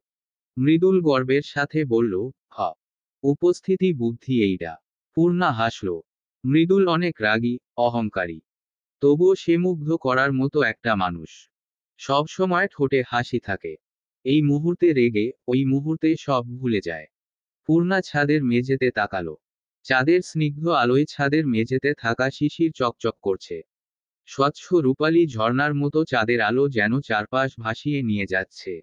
কুয়াশা ভেদ করে চাঁদ উকি দিচ্ছে বারংবার। দুজনের মাঝে পিনপতন নীরবতা নেমে আসে। নীরবতা ভেঙে মৃদুল ডাকল, পূর্ণা। হু, আমার কানতে ইচ্ছা হইতাছে। পূর্ণা হৃদয় কেঁপে উঠল। সে মৃদুলের দিকে মুখ করে বসল। বলল, কেন? জানি না। আমি যখন যেইটা চাইছি, পাইছি। এই প্রথম কিছু পাইতে গিয়া ভয় করতাছে। কি সেটা? মৃদুল সরাসরি পূর্ণার চোখের দিকে তাকিয়ে বলল, তোমারে। তোমারে পূর্ণা। নিস্তব্ধ প্রহরে, জ্যোৎস্নাম রাতে একাকী দুজনের মাঝে প্রেমিক যখন বিভ্রম নিয়ে উচ্চারণ করে ভালোবাসার কথা, প্রেমিকার হৃদয়ে কি হয় জানে না পূর্ণা। তবে তার বেলা সে দমবন্ধকর এক অনুভূতির স্বাদ পেয়েছে। সব পাখপাখালি তাদের নীড়ে ঘুমাচ্ছে শীতে। শুধু প্যাঁচারা জেগে আছে। থেমে থেমে তারা ডাকছে। কনকনে শীতল হাওয়া বইছে। পূর্ণা মৃদুলের এক হাত ধরে বলল, আপা সব সময় বলে, ভাগ্যে যা আছে তাই হয়। আল্লাহ কপালে যা লিখে রাখেন তাই হয়। তাই চিন্তা করবেন না। তুমি আপনি করে আর কথা কইবা না। তুমি কইবা। পূর্ণা চট করে অন্যদিকে ফিরল। বলল, পারবো না। যা কইছি হুনো। নইলে কিন্তু। কি করবেন? ছাদ থাইকা ঝাঁপ দিয়া মইরা জামু। পূর্ণা ভ্রু কুচকাল। বলল, এসব কি কথা? দেখাইতাম ঝাঁপ দিয়া। মৃদুল গুরুতর ভঙ্গিতে কথা বলছে। এই ছেলে দেখানোর জন্য ঝাঁপ দিয়ে দিতেও পারে। পূর্ণা বলল, আচ্ছা থাক, লাগবে না। আমি তুমিই বলবো। মৃদুল হেসে বলল, তাইলে কও। কি বলবো? তুমি। তুমি। মৃদুল হাসল। হাসল পূর্ণাও। আকাশের বিশাল উজ্জ্বল চাঁদটি আর তার সাথী তারাদের নিয়ে পূর্ণা, মৃদুলের প্রেমকথন চলে সারা রাত। দুজন মুঠো মুঠো চাঁদের আলোকে সাক্ষী রেখে কাটিয়ে দেয় মুহূর্তের পর মুহূর্ত। দিনে একটা অঘটন ঘটে যাওয়ার পরও প্রকৃতি তাদের মনে প্রাণে প্রেম নিয়ে আসে গোপনে। এ যেন কোনো কিছুর ইঙ্গিত। নয়তো অসময়ে কেন এমন সুসময় দেখা দিল। কাকডাকা ভোরে আমির হাওলাদার বাড়িতে পা রাখল। সে সবেমাত্রই ফিরেছে। মাথা তুলে দাঁড়াতে পারছে না। ঢাকা থেকে নিয়ে এসেছে নতুন বোঝা। যে বোঝা তাকে নুইয়ে রেখেছে। যখনই সে গোপন যুদ্ধে জয়ী হলো, দেখতে পেল আলোর রেখা, তখনই সামনে নেমে এসেছে ঘোর অন্ধকারের দেয়াল। সুখ নামক বস্তুটি নিমিষে আড়াল হয়ে গেল। এই পৃথিবী যেন তার বিরুদ্ধে চলছে। সে অনুভব করছে, এই পৃথিবী আর তার নয়। বিষের বাতাস ছড়িয়ে আছে চারদিকে। পায়ের নিচের জমিন আর তাকে চায় না। শত শত অভিশাপের বুলি কানে বাজে। অভিশাপগুলোকে তো সে হেসে উড়িয়ে দিয়েছিল। তাহলে তারা জীবনে ফিরে এলো কি করে? আমির জানে না। লতিফা অন্দরমহলের দরজা খুলে আমিরকে দেখতে পেল। আমির লতিফাকে দেখে মাথা উঁচু করে। ঢুক দিলে বলল, ভাত আছে। ঠান্ডা হলেও চলবে। লতিফার শরীর কেঁপে উঠে। আমিরের এরকমভাবে ভাত খোঁজাতে সে কেন যেন চমকে যায়। আমিরকে সে জমের মতো ভয় পায়। তাই কোনো প্রশ্ন করল না। লতিফা অস্থির হয়ে পড়ল। বলল, আনতাছি আমি। আনতাছি। সৌভাগ্যক্রমে আমিরের ভাগ্যে গরম ভাতই জুটে। ফজরের আজানের সাথে সাথে লতিফা রান্না বসিয়েছিল। ভাতের পাতিল নামিয়েই আমিরকে ভাত দিয়েছে। আমির প্রথম লোকমা মুখে দেয়ার পূর্বে লতিফাকে প্রশ্ন করল, পদ্মজা ভালো আছে? লতিফা গতকালের ঘটনা বলতে গিয়েও বলল না। বলল, হ, ভালা আছে। আমির গাপুস গুপুস করে ভাত খেল। সারা রাত্রি সে শীতবস্ত্র ছাড়া ছিল। ফলে শরীর মৃত মানুষের মতো ঠান্ডা হয়ে যায়। তাই সদ্য রান্না হওয়া গরম ভাত খুব উপভোগ করে খেয়েছে। খাওয়া শেষে দ্বিতীয় তলায় উঠল। পদ্মজা কোরআন শরীফ পড়ছে। তার মধুর সুর মন প্রাণ জুড়িয়ে দেয়ার মতো। আমির ঘরে প্রবেশ করার পূর্বে দরজার পাশে কিছুক্ষণ দাঁড়িয়ে থাকল। তারপর ঘরে ঢুকে পদ্মজার দিকে তাকালো না। আলমারি খুলে জ্যাকেট, মোজা, টুপি বের করল। পদ্মজা আর চোখে আমিরকে দেখে পড়ায় মনোযোগ দিল। আমির তার প্রয়োজনীয় জিনিসপত্র নিয়ে বেরিয়ে যায়। সিঁড়ির কাছে এসে আবারও থম মেরে কিছুক্ষণ দাঁড়িয়ে থাকে। দৃষ্টি রয়ে যায় পদ্মজার ঘরের সামনে। পাতালঘরে রেওয়ানে রিদওয়ান শুয়েছিল। তার সাথে একজন সুন্দরী নারী। দুজনের অপ্রীতিকর অবস্থা। হঠাৎ আমিরের আগমনে রিদওয়ান চমকে যায়। তারপর হেসে আমিরকে বলল, সব ঠিক আছে। আমির এক হাতে কপাল চেপে ধরল। তারপর সেই নারীর উদ্দেশ্যে বলল, এই শালী, শরীর ঢাক। আমিরের কণ্ঠে তীব্র ঘৃণা। অশুভ সুন্দরী নারীটি দ্রুত চাদর গায়ে জড়িয়ে নিল। রিদওয়ান বলল, অরে বোকতা ছস কেন? আমির একটা খাম রিদওয়ানের মুখের উপর ছুঁড়ে দিল। তারপর এটুতে চলে গেল। পদ্মজা রান্নাঘরে জুলেখা বানুকে দেখে অবাক হল। অচেনা হলেও সালাম দিল, আসসালামু আলাইকুম। জুলেখা তীক্ষ্ণ চোখে পদ্মজার দিকে তাকালেন। অবহেলার স্বরে বললেন, ওয়ালাইকুম আসসালাম। রিনু ছিল রান্নাঘরে। পদ্মজা রিনুর দিকে তাকিয়ে ইশারায় প্রশ্ন করল, অচেনা মহিলাটিকে? রিনু হেসে বলল, মৃদুল ভাইজানের আম্মা। পদ্মজার ঠোঁটে হাসি ফুটল। জুলেখার দিকে এক পা এগিয়ে এসে বলল, দুঃখিত, চিনতে পারিনি। আপনি প্লেট ধুচ্ছেন কেন? রাখুন, আমি ধুয়ে দিচ্ছি। জুলেখা মুখ ফিরিয়ে নিলেন। তিনি চুপচাপ প্লেট ধুয়ে চুপচাপ বেরিয়ে গেলেন। মুখের প্রতিক্রিয়াতে পদ্মজার প্রতি ছিল অবজ্ঞা, ঘৃণা। পদ্মজা মনে মনে আহত হয়। জুলেখার দৃষ্টি ক্ষতবিক্ষত করে দেয়ার মতো ছিল। পদ্মজা জুলেখার যাওয়ার পানে চেয়ে রইল। রিনু পদ্মজার পাশ ঘেঁষে দাঁড়ায়। ফিসফিসিয়ে বলল, আমার মনডা কয় এই বেডির উপর জিনের আছর আছে। পদ্মজা রিনুর দিকে চোখ রাঙিয়ে তাকালো। বলল, উনি আমাদের বাড়ির মেহমান। মুখে লাগাম দাও রিনু। পূর্ণার জন্য খাবার নিতে পারবো। লতিফা শাড়ির আঁচল দিয়ে হাত মুছতে মুছতে রান্নাঘরে ঢুকল। পদ্মজার প্রশ্নের জবাবে বলল, হ পদ্ম, নিতে পারবা। খাড়াও আমি দিতাছি। তুমি খাইবা কখন? পূর্ণা আর আমার খাবার একসাথেই দিয়ে দাও বুবু। দিতাছি। রিনু জলদি ওই বাড়িটা বাটি দে। রিনুর বদলে পদ্মজা এগিয়ে দিল। খাবার নিয়ে উপরে যাওয়ার সময় পদ্মজাকে দেখে জুলেখা হাতের গ্লাস শব্দ করে টেবিলে রাখলেন। পদ্মজা বুঝতে পারে, জুলেখার ঘৃণা ও বিরক্তির কারণ। বোধহয় গতকালের অপবাদ তিনি শুনেছেন। পদ্মজার ভয় হয়, পূর্ণার বিয়েটা হবে তো। জুলেখাকে দেখে মনে হচ্ছে, বিয়ের কথা বলার অবস্থাতেও তিনি নেই। জুলেখার কপাল আর ভ্রু যুগলে পদ্মজার চোখ আটকে যায়। যেন হেমলতার কপাল আর ভ্রু দেখছে সে। হুবহু একরকম। পদ্মজার বুকটা হুহু করে উঠে। সে দুই চোখ মেলে জুলেখার কপালের দিকে তাকিয়ে থাকে। তার চোখের দৃষ্টিতে যেন জন্ম জন্মান্তরের দুঃখ। পদ্মজাকে দাঁড়িয়ে থাকতে দেখে জুলেখা উঠে চলে যান। পদ্মজার সম্বিত ফিরল। সে দ্রুত সিঁড়ি বেয়ে তৃতীয় তলায় চলে আসে। পূর্ণা দুই হাতে একটা বালিশ জড়িয়ে ধরে পরম আবেশে ঘুমাচ্ছে। জুলেখার কপাল, ভ্রু দেখে জেগে উঠা ব্যথা পূর্ণাকে দেখে আরো বেড়ে যায়। হেমলতার যৌবনকাল পূর্ণার বর্তমান রূপের প্রতিচ্ছবি। সেই মুখ, সেই ঠোঁট, সেই গাল। নাকের পাটা মসৃণ। এত মিল দুজনের। পদ্মজা পূর্ণার মাথায় হাত রেখে হেমলতার কথা ভাবে। পুরনো স্মৃতিগুলো চোখের পাতায় জ্বলজ্বল করছে। পদ্মজা পূর্ণার মুখের দিকে তাকিয়ে অস্পষ্ট স্বরে উচ্চারণ করল, আম্মা। তার দুই চোখ জলে ভরে উঠে। পূর্ণা কি কখনো জানবে? পদ্মজা পূর্ণার ঘুমন্ত মুখ দেখে বহুবার আম্মা বলে কেঁদেছে। সে মনকে বুঝিয়েছে, এই তো আম্মা আছে। আমার সামনে আছে। আমি এতিম নই। পদ্মজা হাতের উল্টোপাশ দিয়ে চোখের জল মুছল। পূর্ণা এত আরাম করে ঘুমাচ্ছে যে পদ্মজার ঘুম ভাঙাতে মায়া হচ্ছে। কিন্তু বেলা করে খাওয়া তার একদম পছন্দ না। খেয়ে না হয় আরো ঘুমানো যাবে। পদ্মজা পূর্ণার চোখে মুখে স্নেহের পরশ বুলিয়ে ডাকল, পূর্ণা, পূর্ণা, এই পূর্ণা। পূর্ণা ধীরে ধীরে চোখ খুলল। পদ্মজা বলল, সূর্য কখন উঠেছে খবর আছে? নামাজের তো নামগন্ধ নেই। যা দ্রুত হাত মুখ ধুয়ে আয়। পূর্ণা অন্যদিকে ফিরে চোখ বুজল। সে ঘুমে বিভোর। পদ্মজা আবার ডাকলো। জোর করে তুলে কলপারে পাঠালো। পূর্ণা ঘুমিয়ে ঘুমিয়ে কলপারে গেল। ফিরে এলো সতেজ হয়। ঘরে প্রবেশ করেই সোজা লেপের ভেতর ঢুকে পড়ল। পদ্মজাকে আহ্লাদি স্বরে বলল, খাইয়ে দাওয়া পা। পদ্মজা বিনা বাক্যে খাইয়ে দিল। পূর্ণা না বললেও খাইয়ে দিত। খাওয়ার মাঝে পূর্ণা কথা বলতে চেয়েছিল। পদ্মজা নিষেধ করে। খাওয়ার মাঝে কথা বলা ভালো না বলে চুপ করিয়ে দেয়। খাওয়া শেষে পদ্মজা বলল, শেষ রাতে কোথা থেকে ফিরছিলি? পূর্ণা চোখ বড় বড় করে তাকায়। তার হেঁচকি উঠে যায়। পদ্মজা পানি এগিয়ে দিল। তাকিয়ে রইল সরু চোখে। পূর্ণা পানি পান করে মিনমিনিয়ে বলল, আর যাব না। পদ্মজা গুরুজনদের মতো বলল, বাড়তি কথা না বলে প্রশ্নের উত্তর দেয়া বাধ্যতা। পূর্ণা ভয়ে দিশেহারা হয়ে যাচ্ছে।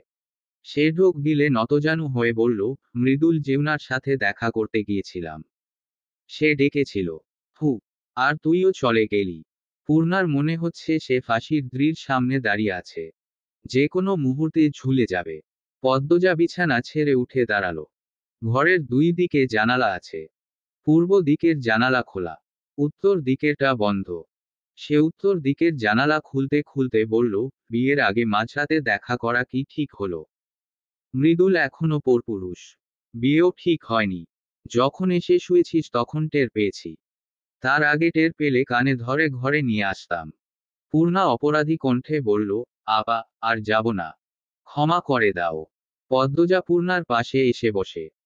পূর্ণার হাতের উপর নিজের এক হাত রেখে বলল, বিয়ের পর আমার বোনের জীবনে হাজার জ্যোৎস্না আসুক। পূর্ণা তার অন্য হাত পদ্মজার হাতের উপর রাখল। তারপর পদ্মজার চোখের দিকে তাকিয়ে ডাকল, আপা। কি?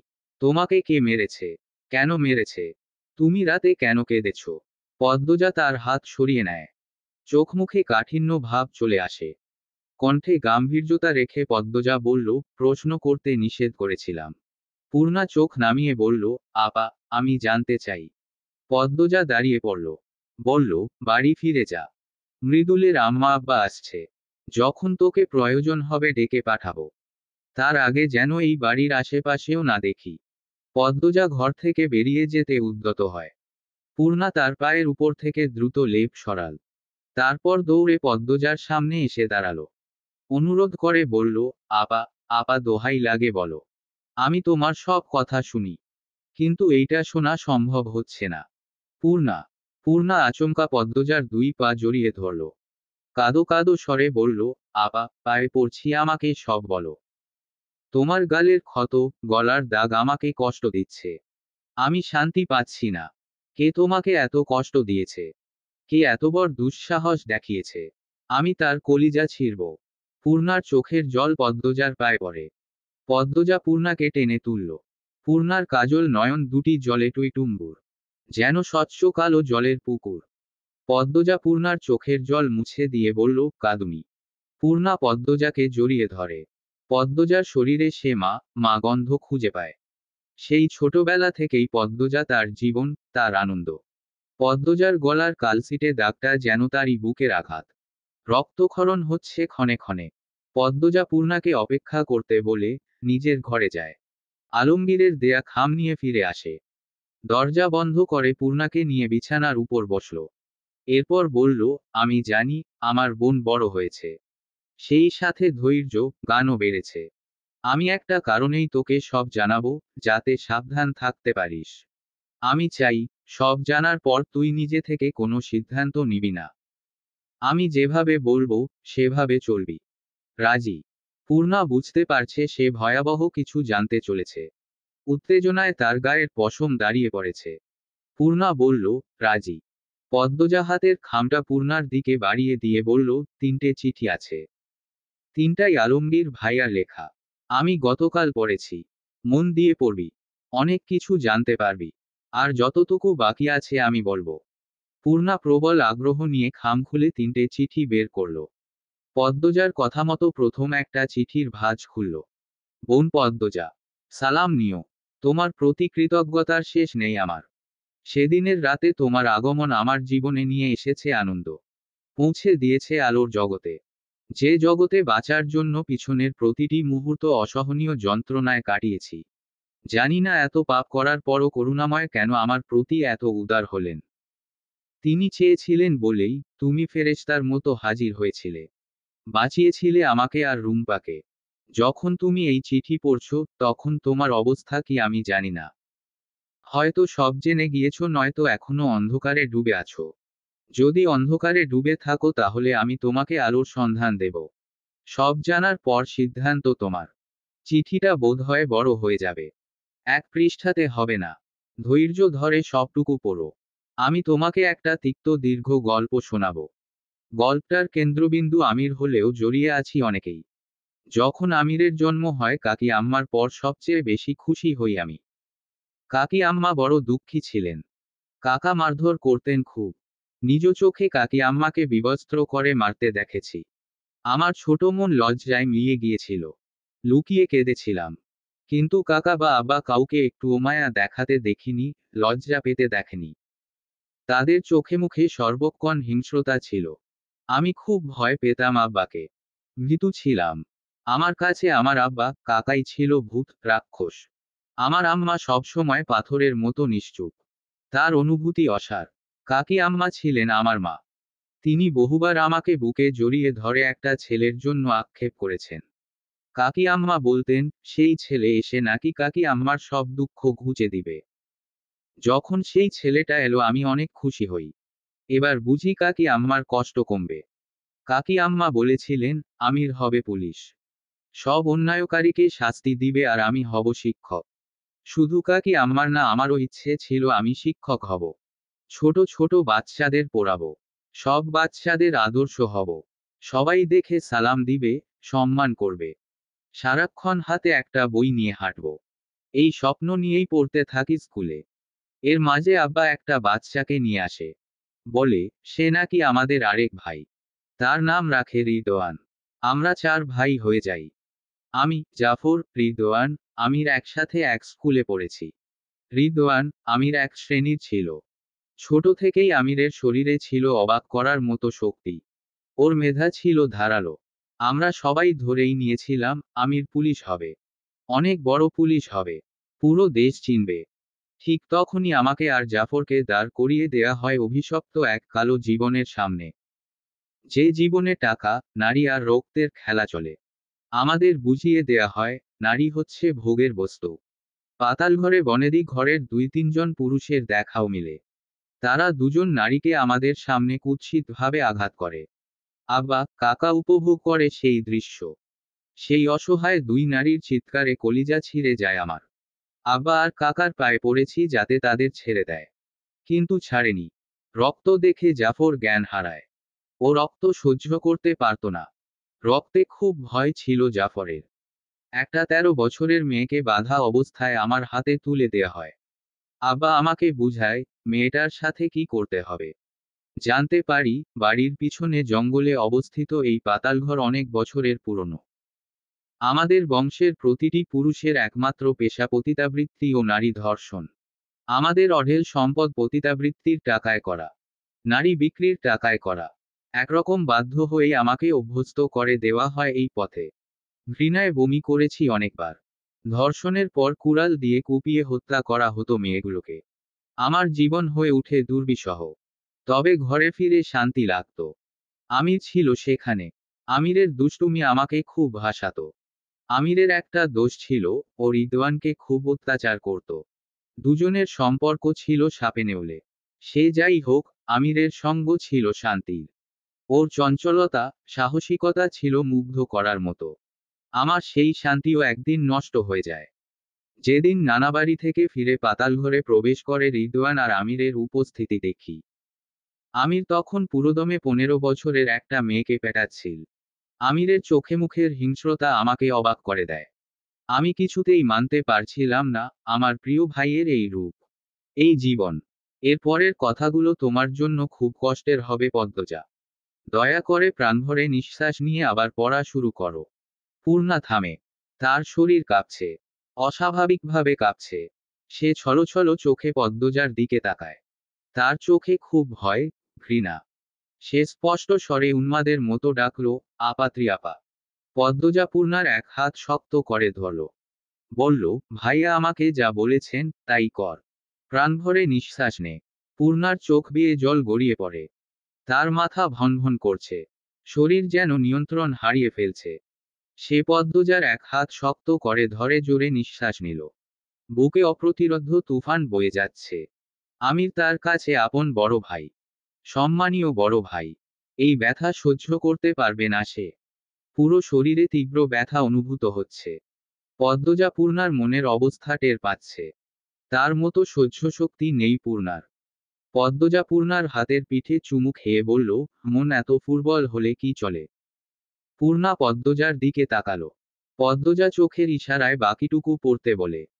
পূর্ণা এক হাতের তালু দিয়ে চোখের জল মুছে পড়া শুরু করল। আমাদের দাদুর সঙ্গ পেয়ে আমির ছোট থেকেই নিষ্ঠুর প্রকৃতির হয়েছে। কাকার কথায় দাদু আমিরকে আলাদা করে সময় দিতেন। আমির কাকার বড় শিকার ছিল। আমিরের চালচলন ছিল অন্যরকম। তাকে ছোট থেকে শিক্ষা দেয়া হয়েছে, মেয়েরা ভোগের বস্তু। শিখিয়েছে টাকার ক্ষমতা আর পৈশাচিক আনন্দ কেমন। দাদু শুরু থেকে সব জানেন। তিনি কাকা আর আব্বাকে উৎসাহিত করতেন। আমাদের দাদাকেও সাহায্য করেছেন। দাদুর সোনার অলংকারের প্রতি দুর্বলতা ছিল খুব। এই দুর্বলতাকে কাজে লাগিয়ে আমার দাদা, আব্বা, কাকা দাদুকে ব্যবহার করেছেন। দাদুর সাথে দাদুর এক বোনও ছিল। দাদুর বোন বলতে আপন নয়, পরিচিত। দুজন নারী মিলে সহযোগিতা করে এসেছে বছরের পর বছর। আমির নারীর শরীর ভোগ করার চেয়ে আঘাত করতে পছন্দ করত। প্রথম 3 বছর সে কোনো মেয়ের সাথে জোরপূর্বক মিলিত হওয়ার চেষ্টা করেনি।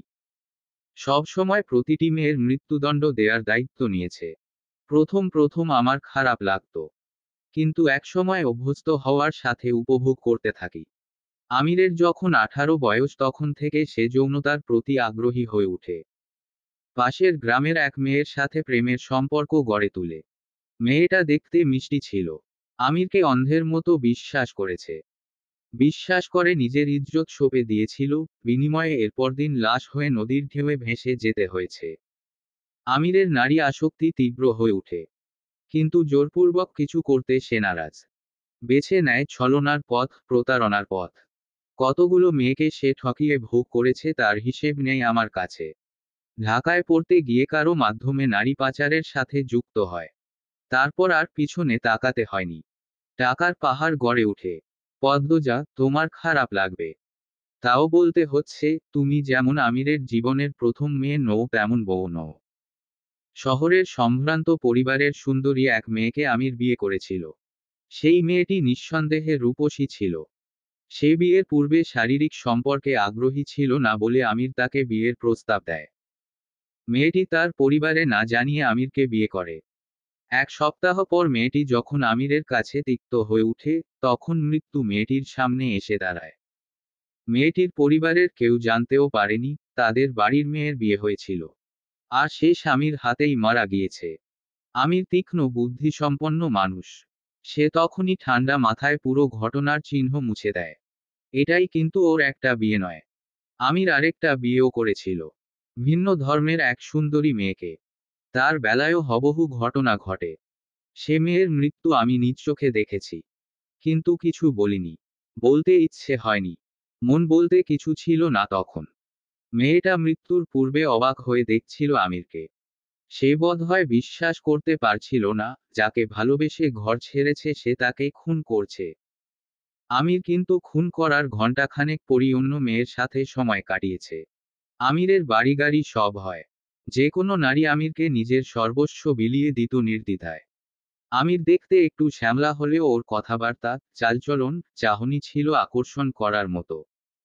যতগুলো মেয়ে আমিরকে ভালোবেসেছে বেশিরভাগই আমিরের থুতুনির কাটা দাগটা দেখে প্রেমে পড়েছে। আমির সম্পর্কিত আর কিছু বলার নেই। এইটুকুতেই তুমি আমিরের স্থান বুঝে যাবে। তোমার স্বামী একা খারাপ এই কথা বলার মুখ নেই আমার।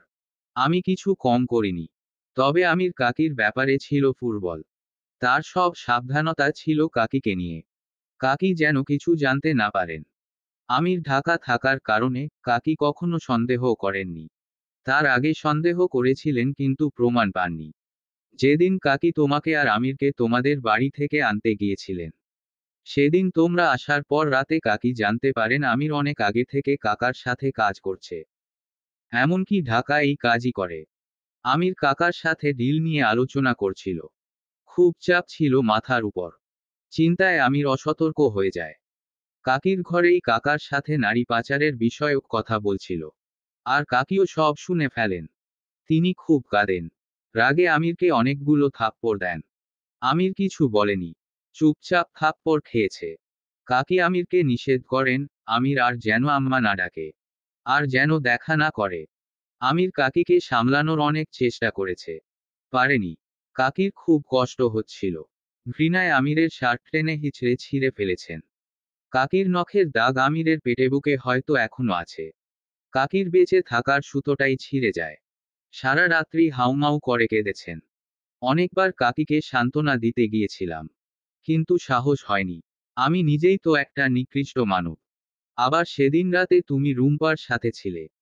রুম্পা যদি সব বলে দেয় তোমাকে, সে ভয় আমির রিদওয়ানকে পাহারায় রেখেছিল।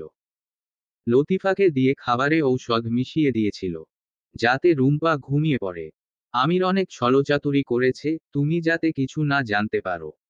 আমার আর রুম্পাকে তুমি নতুন জীবন পেতে সহযোগিতা করেছো, তাই তোমাকে আমাদের গল্পটাও বলতে চাই।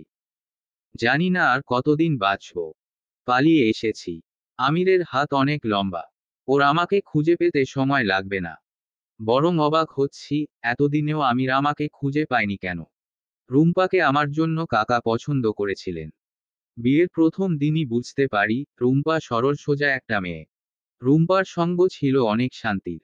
কখন যে ভালোবেসে ফেলি বুঝিনি। বিয়ের মাস কয়েক পর বৈশাখ মাসে আমি পাতালঘরে ছিলাম। আমার সামনে নগ্ন মেয়ে ছিল। তখন পাতালঘরের চারপাশে এত নিরাপত্তা ছিল না। হুট করে দেখি রুম্পা চলে এসেছে। তারপরের দিনগুলো বিষাক্ত হয়ে ওঠে।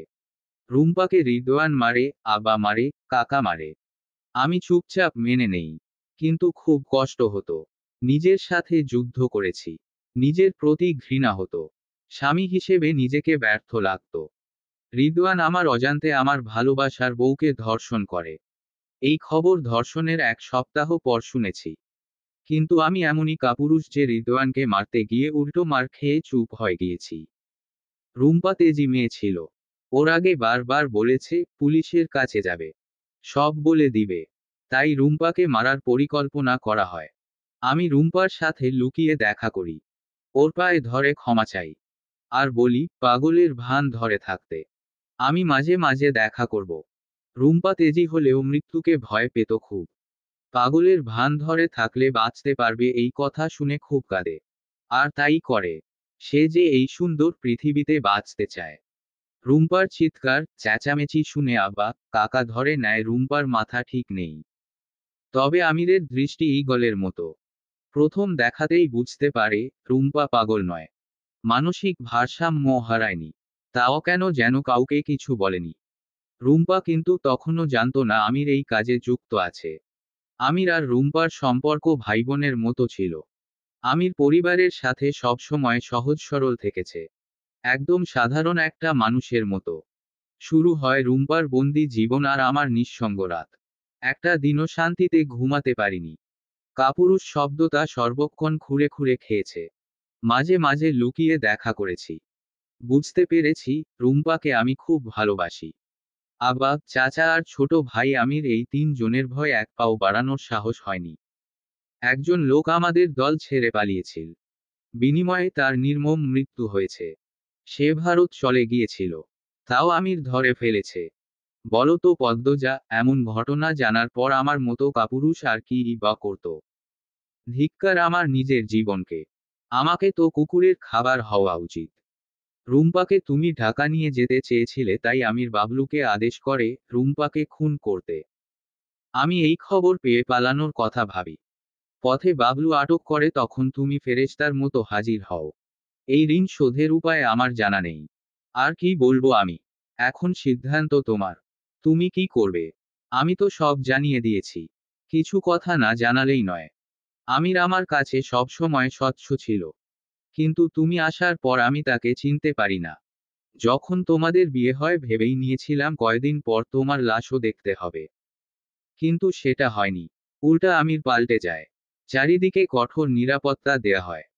গ্রাম থেকে ঢাকা ফিরেই সুন্দরী 2 মেয়েকে সঙ্গ দেওয়ার কথা ছিল। এই দুই মেয়েকে হাতের মুঠোর আনতে আমিরের সবচেয়ে বেশি সময় লেগেছে। সুযোগ পেয়েও আমির তাদের কাছে টানতে পারেনি।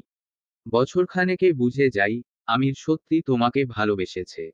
কোনো মেয়ের শরীর আর টানেননি আমিরকে। এ নিয়ে আব্বা কাকার মাঝে অনেক কথা হয়েছে।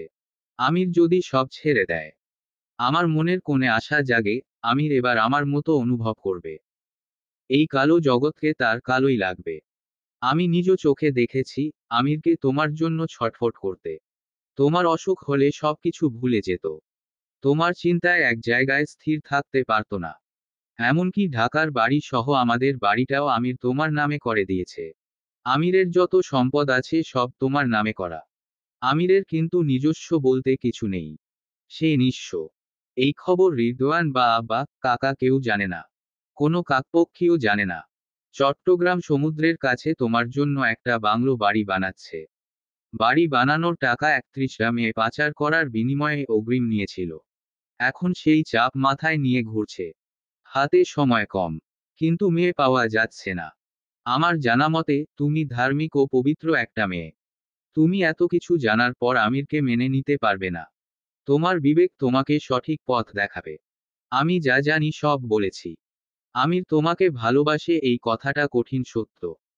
তুমি যদি আমিরের কাছে তার দুই চোখ চাও সে তোমার সামনে ছুরি ধরে হাঁটু গেড়ে বসে বলবে নিয়ে নাও। 6 বছরে আমিরের যে রূপ তোমার প্রতি যে টান আমি দেখেছি তা থেকে আমার এটাই মনে হয়। আমির তোমাকে অন্ধের মতো ভালোবাসে।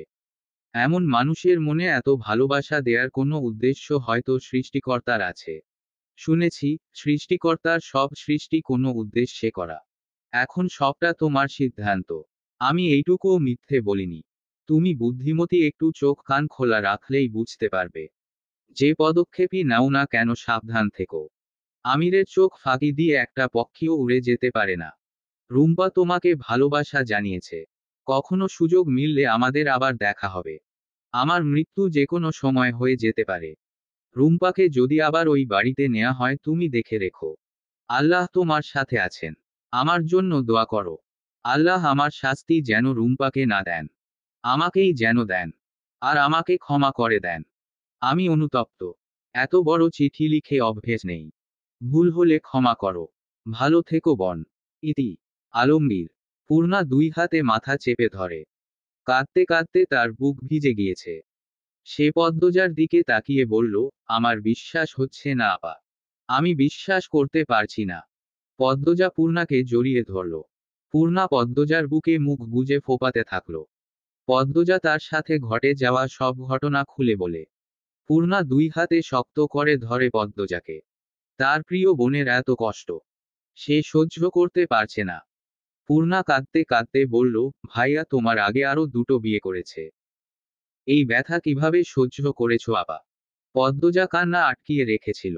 এই কথা শুনে ভেতর থেকে কান্না আপনা আপনি চলে আসে। পূর্ণাকে শক্ত করে জড়িয়ে ধরে। একটা মানুষ খুঁজছিল সেই, যাকে জড়িয়ে ধরে মন খুলে কাঁদা যাবে। আমির অত্যাচারী, হিংস্র, নারী ব্যবসায়ী, এইটুকুর ব্যথাই সে হজম করতে পারেনি। চিঠি পড়ে যখন জানতে পারল আমির নারী আসক্ত ছিল, এমনকি বিয়েও করেছে, তখন ইচ্ছে হচ্ছিল গলায় ফাঁস লাগিয়ে মরে যেতে। ঠান্ডা মেঝেতে বসে হাত পা ছড়িয়ে কেঁদেছে। বারবার চোখে ভেসে উঠেছে আমিরের সাথে অনেক মেয়ের অন্তরঙ্গ মুহূর্ত। একজন স্ত্রীর জন্য এটা কতটা বেদনাদায়ক হতে পারে তার কোনো পরিমাপ নেই। পদ্মজা চোখের জল মুছল। পূর্ণাকে সামনাসামনি বসিয়ে বলল, এখন কাদার সময় নয়। তোকে আমি সব জানিয়েছি, যাতে প্রেমাকে দেখে রাখতে পারিস। আর নিজেও সাবধানে থাকিস। আমি একটা ছুরি দেব। নিজের সাথে রাখবি। রিদওয়ানের নজর ভালো না। প্রেমার দায়িত্ব তোর। তোর বিয়ে দিয়ে দেব 3-4 দিনের মধ্যেই। আপা। পূর্ণার কণ্ঠটা অদ্ভুত শোনায়। পদ্মজা তাকালো। পূর্ণা ঢোক গিলে নতজানু হয়ে কান্না মিশ্রিত কণ্ঠে বলল, ভাইয়ার কোনো ক্ষতি করো না আপা। কথা শেষ করেই জোরে কেঁদে উঠল পূর্ণা। সেই বুঝতে পারছে সে অন্যায় আবদার করেছে। পাপির প্রতি মায়া দেখাচ্ছে। কিন্তু আমিরকে সে আপন ভাইয়ের মতো ভালোবাসে। আমির কখনো বড় ভাইয়ের অভাব বুঝতে দেয়নি। মাথার উপরের ছাদ হয়ে থেকেছে। সবচেয়ে বড় কথা তার প্রিয় বোনের ভালোবাসার মানুষ আমির। কেউ না জানুক সে জানে, আমির ছাড়া পদ্মজা বেঁচে থেকেও মৃত। পদ্মজা তার মা হেমলতার মতো হয়েছে। সত্যকে, নায়কে বেছে নিবে। ভালোবাসার সিন্দুকটা তালা মেরে রাখবে। তারপর কষ্টে ধুকে ধুকে মরবে। পূর্ণার কথা শুনে পদ্মজা অবাক হয়ে উচ্চারণ করল, পূর্ণা। পূর্ণা পদ্মজার কোলের উপর মাথা নত করে বলল, আপা, আমি খুব খারাপ। কিন্তু তোমার সুখ আমার কাছে সবচেয়ে বড়। ভাইয়া তোমাকে ভালো রাখবে। ভাইয়া তোমাকে ভালোবাসে। আগের সব ভুলে যাও। মাফ করে দাও। আমি জানি তুমি ভাইয়াকেও ছাড়বে না। ভাইয়ার কিছু করে ফেলবে। আপা, দোহাই লাগে। তোমার সুখ নষ্ট করো না। পদ্মজা আশ্চর্যের চরম পর্যায়ে অবস্থান করছে। পূর্ণা মাথা তুলে তাকায়। পদ্মজা প্রশ্ন করে, আর যে মেয়েগুলো অত্যাচারিত হয়েছে, যে মেয়েগুলো ঠকেছে, যে মেয়েগুলো যন্ত্রণায় ছটফট করে জীবন দিয়েছে, তাদের প্রতি অন্যায়ের শাস্তি কে দিবে? পূর্ণার সহজ উত্তর, তোমাকে তো কিছু করেনি। তোমাকে তো ভালো রাখবে। পদ্মজা নিজেকে সামলে রাখতে পারেনি। সে ভেবেছিল পূর্ণা ঘৃণায় আমিরকে খুন করতে চাইবে। খুন করতে চাইবে রিদওয়ান, খলিল আর মজিদকে। কিন্তু এ তো উল্টা সুর তুলছে। পদ্মজা গায়ের সবটুকু শক্তি দিয়ে পূর্ণাকে থাপ্পড় দিল। পূর্ণা আকস্মিক ঘটনায় নিজেকে শক্ত রাখার সুযোগ পায়নি। বিছানা থেকে হুমড়ি খেয়ে মেঝেতে পড়ে। পদ্মজার নাক লাল হয়ে গেছে। সে রাগে পূর্ণাকে বলল, ছি, তুই আমার মেয়ে। পূর্ণা উত্তরে কিছু বলল না। সে ঝড়ো করে কাঁদতে থাকল। নাকের পানি, চোখের পানি মিলেমিশে একাকার। দৃষ্টি মেঝেতে নিবন্ধ। পদ্মজার রাগে দুঃখে কান্না পায়। বেসামাল ঘূর্ণিপাকে সে আটকে পড়েছে। প্রতিটি নিঃশ্বাস হয়ে উঠেছে বিষাক্ত। কেউ নেই পাশে দাঁড়ানোর মতো। কেউ মাথা ছুঁয়ে দিয়ে বলে না, পাশে আছি। মন যা চায় করো। পদ্মজার ভেতরের ঝড়ের তাণ্ডব কেউ টের পাচ্ছে না। সবাই তার বিরুদ্ধে। সবাই। পদ্মজা চিঠি ও খাম নিয়ে ঘর থেকে বেরিয়ে যায়। পূর্ণা মৃদু আর্তনাদ করল। সেই কিছুতেই চিঠির লেখাগুলো আর পদ্মজার মুখে উচ্চারিত শব্দগুলো বিশ্বাস করতে পারছে না। তার কাছে ভাইয়া নামক শব্দটির মানে আমির। তাৎক্ষণিক চোখের সামনে ভেসে উঠে একটা হাসিখুশি মুখ। আমিরের যে স্নেহ, ভালোবাসা এতদিন তাদের উপর চুইয়ে চুইয়ে পড়েছে, সেই ভালোবাসায় খাদ থাকতে পারে না। পূর্ণা দেয়ালে হাতের ভর দিয়ে উঠে দাঁড়ালো। শরীরটা কেমন করছে। হাজারটা সূচ যেন বুকের ভেতরটা খোঁচাচ্ছে। সে তার আপার চোখে মুখে দেখেছে সীমাহীন কষ্ট। পূর্ণা দুই হাতে কপালের দুই পাশ চেপে ধরে পায়চারি করতে করতে বিড়বিড় করে, তুমি গতকাল রাতে এজন্যে কাঁদছিলে আপা। ভাইয়ার ভালোবাসার অভাব তোমাকে ছাই করে দিচ্ছে। তুমি পুড়ে যাচ্ছ। পুড়ে যাচ্ছ তুমি। পূর্ণা বিছানায় বসল। সে অস্থির হয়ে আছে। জানালায় চোখ পড়তেই সে সেখানে গিয়ে দাঁড়ালো। চোখের সামনে দৃশ্যমান হয় বড় বড় গাছ। তারা মাথা উঁচু করে দাঁড়িয়ে আছে। না জানি কত মেয়ের কুরবানির সাক্ষী এই গাছেরা। পূর্ণা জানালার গ্রিলে কপাল ঠেকিয়ে চোখ বুজে। গাল বেয়ে টুপ করে জল গড়িয়ে পড়ে মেঝেতে। তার কেন এত কষ্ট হচ্ছে সে জানে না। বড় ভাইয়ের সমতুল্য আমিরের এমন ভয়ঙ্কর রূপের কথা জেনে নাকি তার বোন আর বোনের ভালোবাসার বিচ্ছেদের আশঙ্কায়। পূর্ণা দুই হাতে চোখের জল মুছে ওড়না দিয়ে মাথা ঢাকল। তারপর দ্রুতপায়ে দ্বিতীয় তলায় পদ্মজার ঘরে যায়। পদ্মজা ঘরে নেই। নিচ তলায় হয়তো। পূর্ণা সোজা নিচ তলায় চলে আসে। সদর ঘরে জুলেখা রিনুর সাথে কথা বলছিল। তিনি ব্যাগও গুছাচ্ছেন। পূর্ণা মৃদুলের কাছে শুনেছে, মৃদুল তার মা বাবাকে নিয়ে এসেছে। জুলেখা বানুর মুখের সাথে মৃদুলের মুখের মিল রয়েছে। পূর্ণা আন্দাজ করে নিল, তিনি মৃদুলের মা। পূর্ণা নতজানু হয়ে এগিয়ে আসে। জুলেখার পায়ে ছুঁয়ে সালাম করার জন্য ঝুঁকতেই জুলেখা পা সরিয়ে নিলেন। কর্কশ কণ্ঠে বললেন, দূরে যাও। পূর্ণা মনে মনে আহত হয়। দূরে সরে দাঁড়ায়। চোখের কার্নিশে জল জমে। সে ঢোক গিলে কান্না আটকিয়ে কাপা কণ্ঠে বলল, আসসালামু আলাইকুম। জুলেখা বানু জবাব দিলেন না। তিনি কাউকে উদ্দেশ্য করে বললেন, কি গো, হয় নাই তোমার? সময় যাইতাছে নাকি আইতাছে? গফুর মিয়া বেরিয়ে আসেন। পূর্ণা গফুর মিয়াকে দেখে বুঝতে পারল, উনি মৃদুলের বাবা। লাল রঙের লম্বা দাড়ি, মাথায় সাদা টুপি, পরনে সাদা পাঞ্জাবি। চোখে মুখের নূর যেন দ্যুতি ছড়াচ্ছে। গফুর মিয়া পূর্ণাকে দেখে হাসলেন। বললেন, ভালো আছো মা? শরীরটা ভালো লাগছে। গফুর মিয়ার প্রশ্ন দুটো পূর্ণা শরীরকে চাঙ্গা করে তুলল। সে মৃদু হেসে বলল, ভালো আছি। আপনি ভালো আছেন? আছি। বুড়ো মানুষ। গফুর মিয়া কথা শেষ করতে পারলেন না। জুলেখা বানু বাছাই কণ্ঠে বললেন, এখন তোমার গল্প করার সময় না। ট্রেন ছাইরা দিলে বুঝবা। পদ্মজা রান্নাঘর থেকে বেরিয়ে আসে। শাড়ির আঁচল দিয়ে মাথার চুল ঢেকে জুলেখা বানুকে বলল, গতকালই আসলেন, আজই চলে যাবেন। জুলেখা বানু পদ্মজার দিকে ফিরেও তাকালেন না।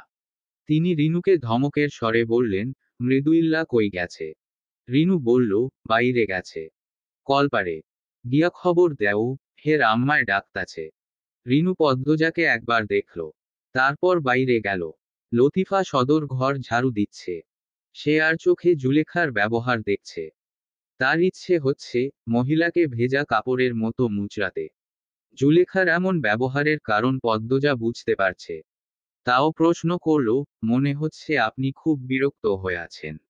আমরা কোনো ভুল করেছি? জুলেখা কটাক্ষ করে বললেন, দেখো মা, তোমার সাথে আমি কথা কইতে চাইতাছি না। তুমিও কইও না। পদ্মজা পূর্ণার দিকে তাকালো। পূর্ণা অবাক চোখে তাকিয়ে আছে। তার চোখে জলের পুকুর সৃষ্টি হয়েছে, যে কোনো সময় গড়িয়ে পড়ে যেন ঘর ভাসিয়ে নিবে। লতিফা ঝাড়ু দেওয়ার ভান করে সব বালু জুলেখার ভেজা পায়ের উপর ছিটিয়ে দিল। জুলেখা বানু দুই লাফে দূরে সরে যান।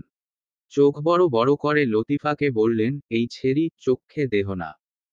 কেমনে কামডা বাড়াইছে, এখন আবার পাউ ধুইতে হইব। লতিফা অপরাধীর মতো মাথা নিচু করে বলল, মাফ করেন খালাম্মা। মৃদুল সদর ঘরে প্রবেশ করে আগে পূর্ণার মুখ দেখল।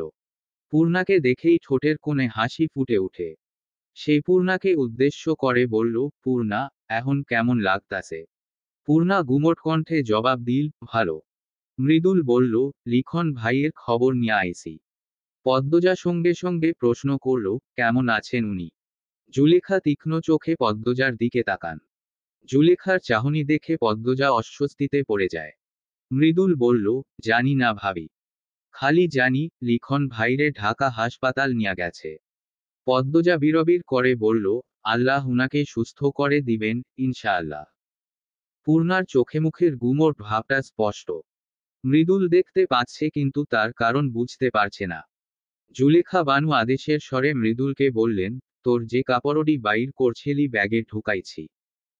এখন এই জুতাডি খুইলা তোর জুতাডি পায়ে লাগা। মৃদুলের কপালে ভাঁজ সৃষ্টি হয়। বলল, আমরা কই যাইতাছি? বাড়ি তো যাইতাছি। মৃদুলের মাথায় যেন বাজ পড়ে। সে পূর্ণার দিকে তাকালো। পূর্ণা অন্যদিকে ফিরে আছে। মৃদুল অবাক হয়ে জুলেখাকে বলল, আমরা যেই কামে আইছি, সেই কাম তো হয় নাই আম্মা। জুলেখা পূর্ণার উপর চোখ রেখে বললেন, আমি এমন কালা ছেড়িরে আমার ছেড়ার বউ কইরা ঘরে নিতে রাজি না। মৃদুল উঁচু স্বরে উচ্চারণ করল, আম্মা। জুলেখা বানু চেঁচিয়ে বললেন, তুই কি দেইখা এমন ছেড়িরে পছন্দ করছস? তোর লগে এই ছেড়ির যায়? তোর আর এই ছেড়ির গায়ের রং আসমান আর জমিন। জুলেখা বানুর চিৎকার শুনে খলিল ও আমিনা উপস্থিত হন।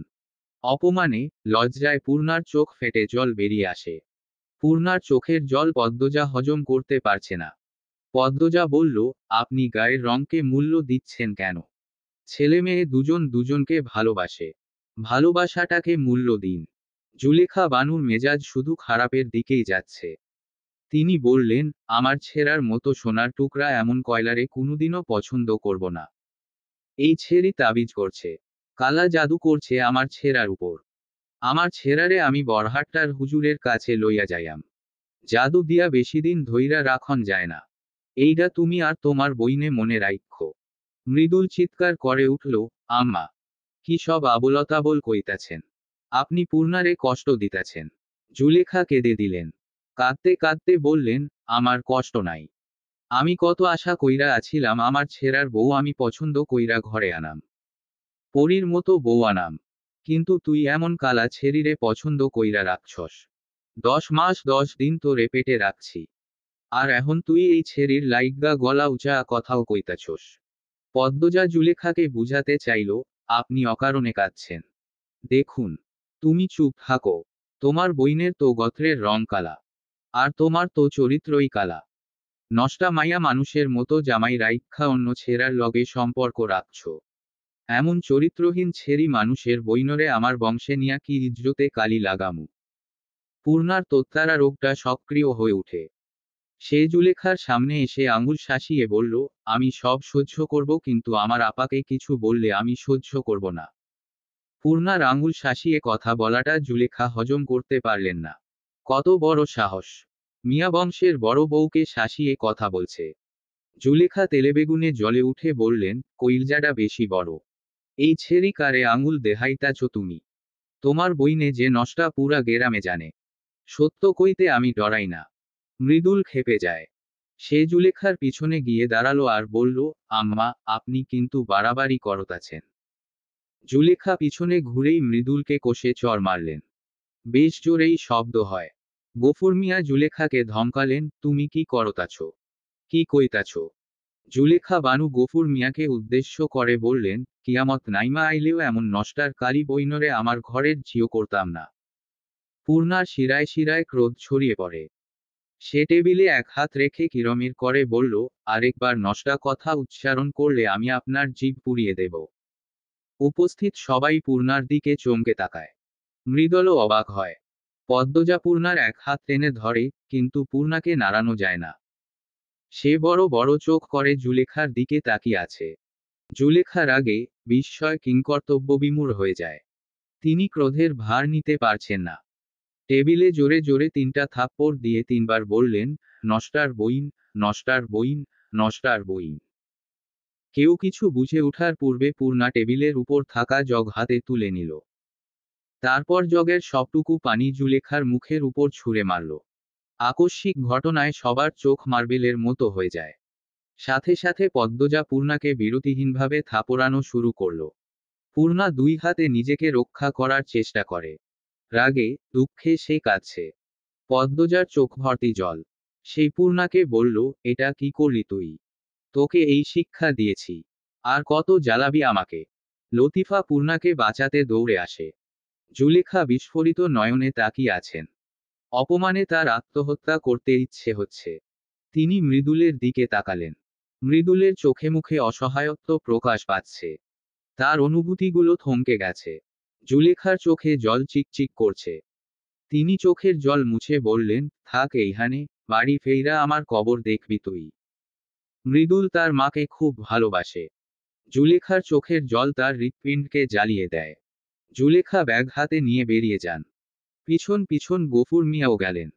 মৃদুল পূর্ণাকে উদ্দেশ্য করে বলল, ভালো করলে না। পূর্ণাকে লতিফা জড়িয়ে ধরে রেখেছে। সেই অবস্থায় পূর্ণা হুঙ্কার ছাড়ে, বেশ করেছি। আমার বোন আমার মা। আমার মাকে আপনার মা গালি দিয়েছে। আমি উনাকে ছেড়ে দিলে জাহান্নামেও আমার জায়গা হতো না। কাজটা ঠিক করো নাই পূর্ণা। মৃদুলের কণ্ঠে তেজের আঁচ পাওয়া গেল। মায়ের প্রতি মৃদুলের সমর্থন দেখে পূর্ণার আগে বলে উঠল, এমন মায়ের ছেলেকে আমি বিয়ে করব না। মৃদুল তিরস্কার করে হেসে বলল, আমিও করব না। তুমি না আমার গায়ের রঙের সাথে মানাও, না ব্যবহারের দিক দিয়া মানাও। জুতা মারি বিয়ারে। মৃদুল টেবিলে জোরে লাথি মেরে বেরিয়ে গেল। পদ্মজা দীর্ঘশ্বাস ছেড়ে চেয়ারে বসল। ছোট থেকে শত সমস্যার মুখোমুখি হতে হতে সে ক্লান্ত। বড্ড ক্লান্ত। এখন যে দুপুর তা বুঝার সাধ্যি নেই। ঘন কুয়াশার চাদর মুড়ি দিয়ে পৃথিবী ঘুমিয়ে আছে। সকাল থেকে সূর্যের দেখা নেই। কুয়াশা তার গভীর মায়াজালে সূর্যকে লুকিয়ে রেখেছে। পূর্ণা আলগো ঘরের বারান্দায় বসে কাঁদছে। তার পাশে বসে আছে প্রান্ত। প্রান্ত পূর্ণাকে নিয়ে যেতে এসেছে। কিন্তু পূর্ণার কোনো হুঁশ নেই। সে কেঁদেই চলেছে। মগা আলগো ঘরে ঘুমাচ্ছে। নাক দিয়ে বের হচ্ছে বিদ্ঘুটে শব্দ। সেই শব্দে প্রান্ত বিরক্ত। সেই 2 আঙুল কানে ঢুকিয়ে চুপচাপ বসে রইল।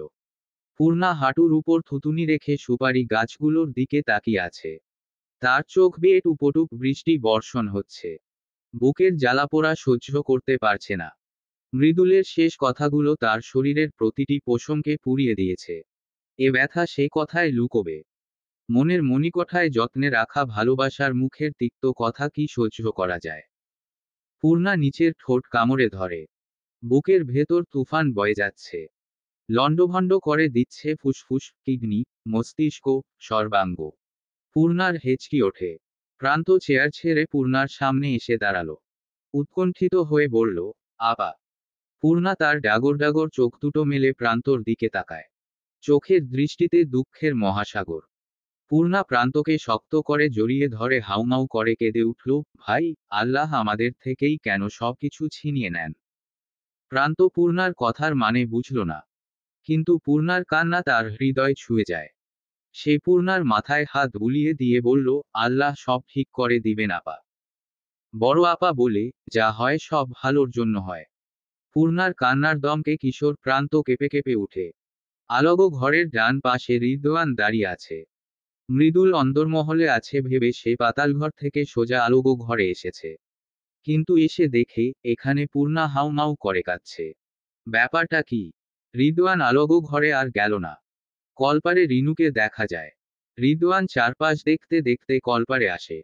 রিনু রিদওয়ানকে দেখে ভয়ে জমে যায়। রিদওয়ান নানা অজুহাতে রিনুর গায়ে হাত দেয়। রিনুর ভালো লাগে না। ভয়ে কিছু বলতেও পারে না। সে এতিম। ছোট থেকে এই বাড়িতে বড় হয়েছে। যাওয়ার জায়গা নেই। রিদওয়ান রিনুকে প্রশ্ন করল, পূর্ণা কাঁদতেছে দেখলাম। কিছু জানিস? রিনু কাচুমাচু হয়ে সকালের ঘটনা খুলে বলল। সব শুনে রিদওয়ান খুব খুশি হয়। গুনগুনিয়ে গান গেয়ে অন্দরমহলের দিকে যায়। আমিনা আলোকে নিয়ে অন্দরমহলের সামনে খেলছেন। রিদওয়ান আলোর দিকে হাত বাড়িয়ে ডাকল, মামা, এদিকে আসো।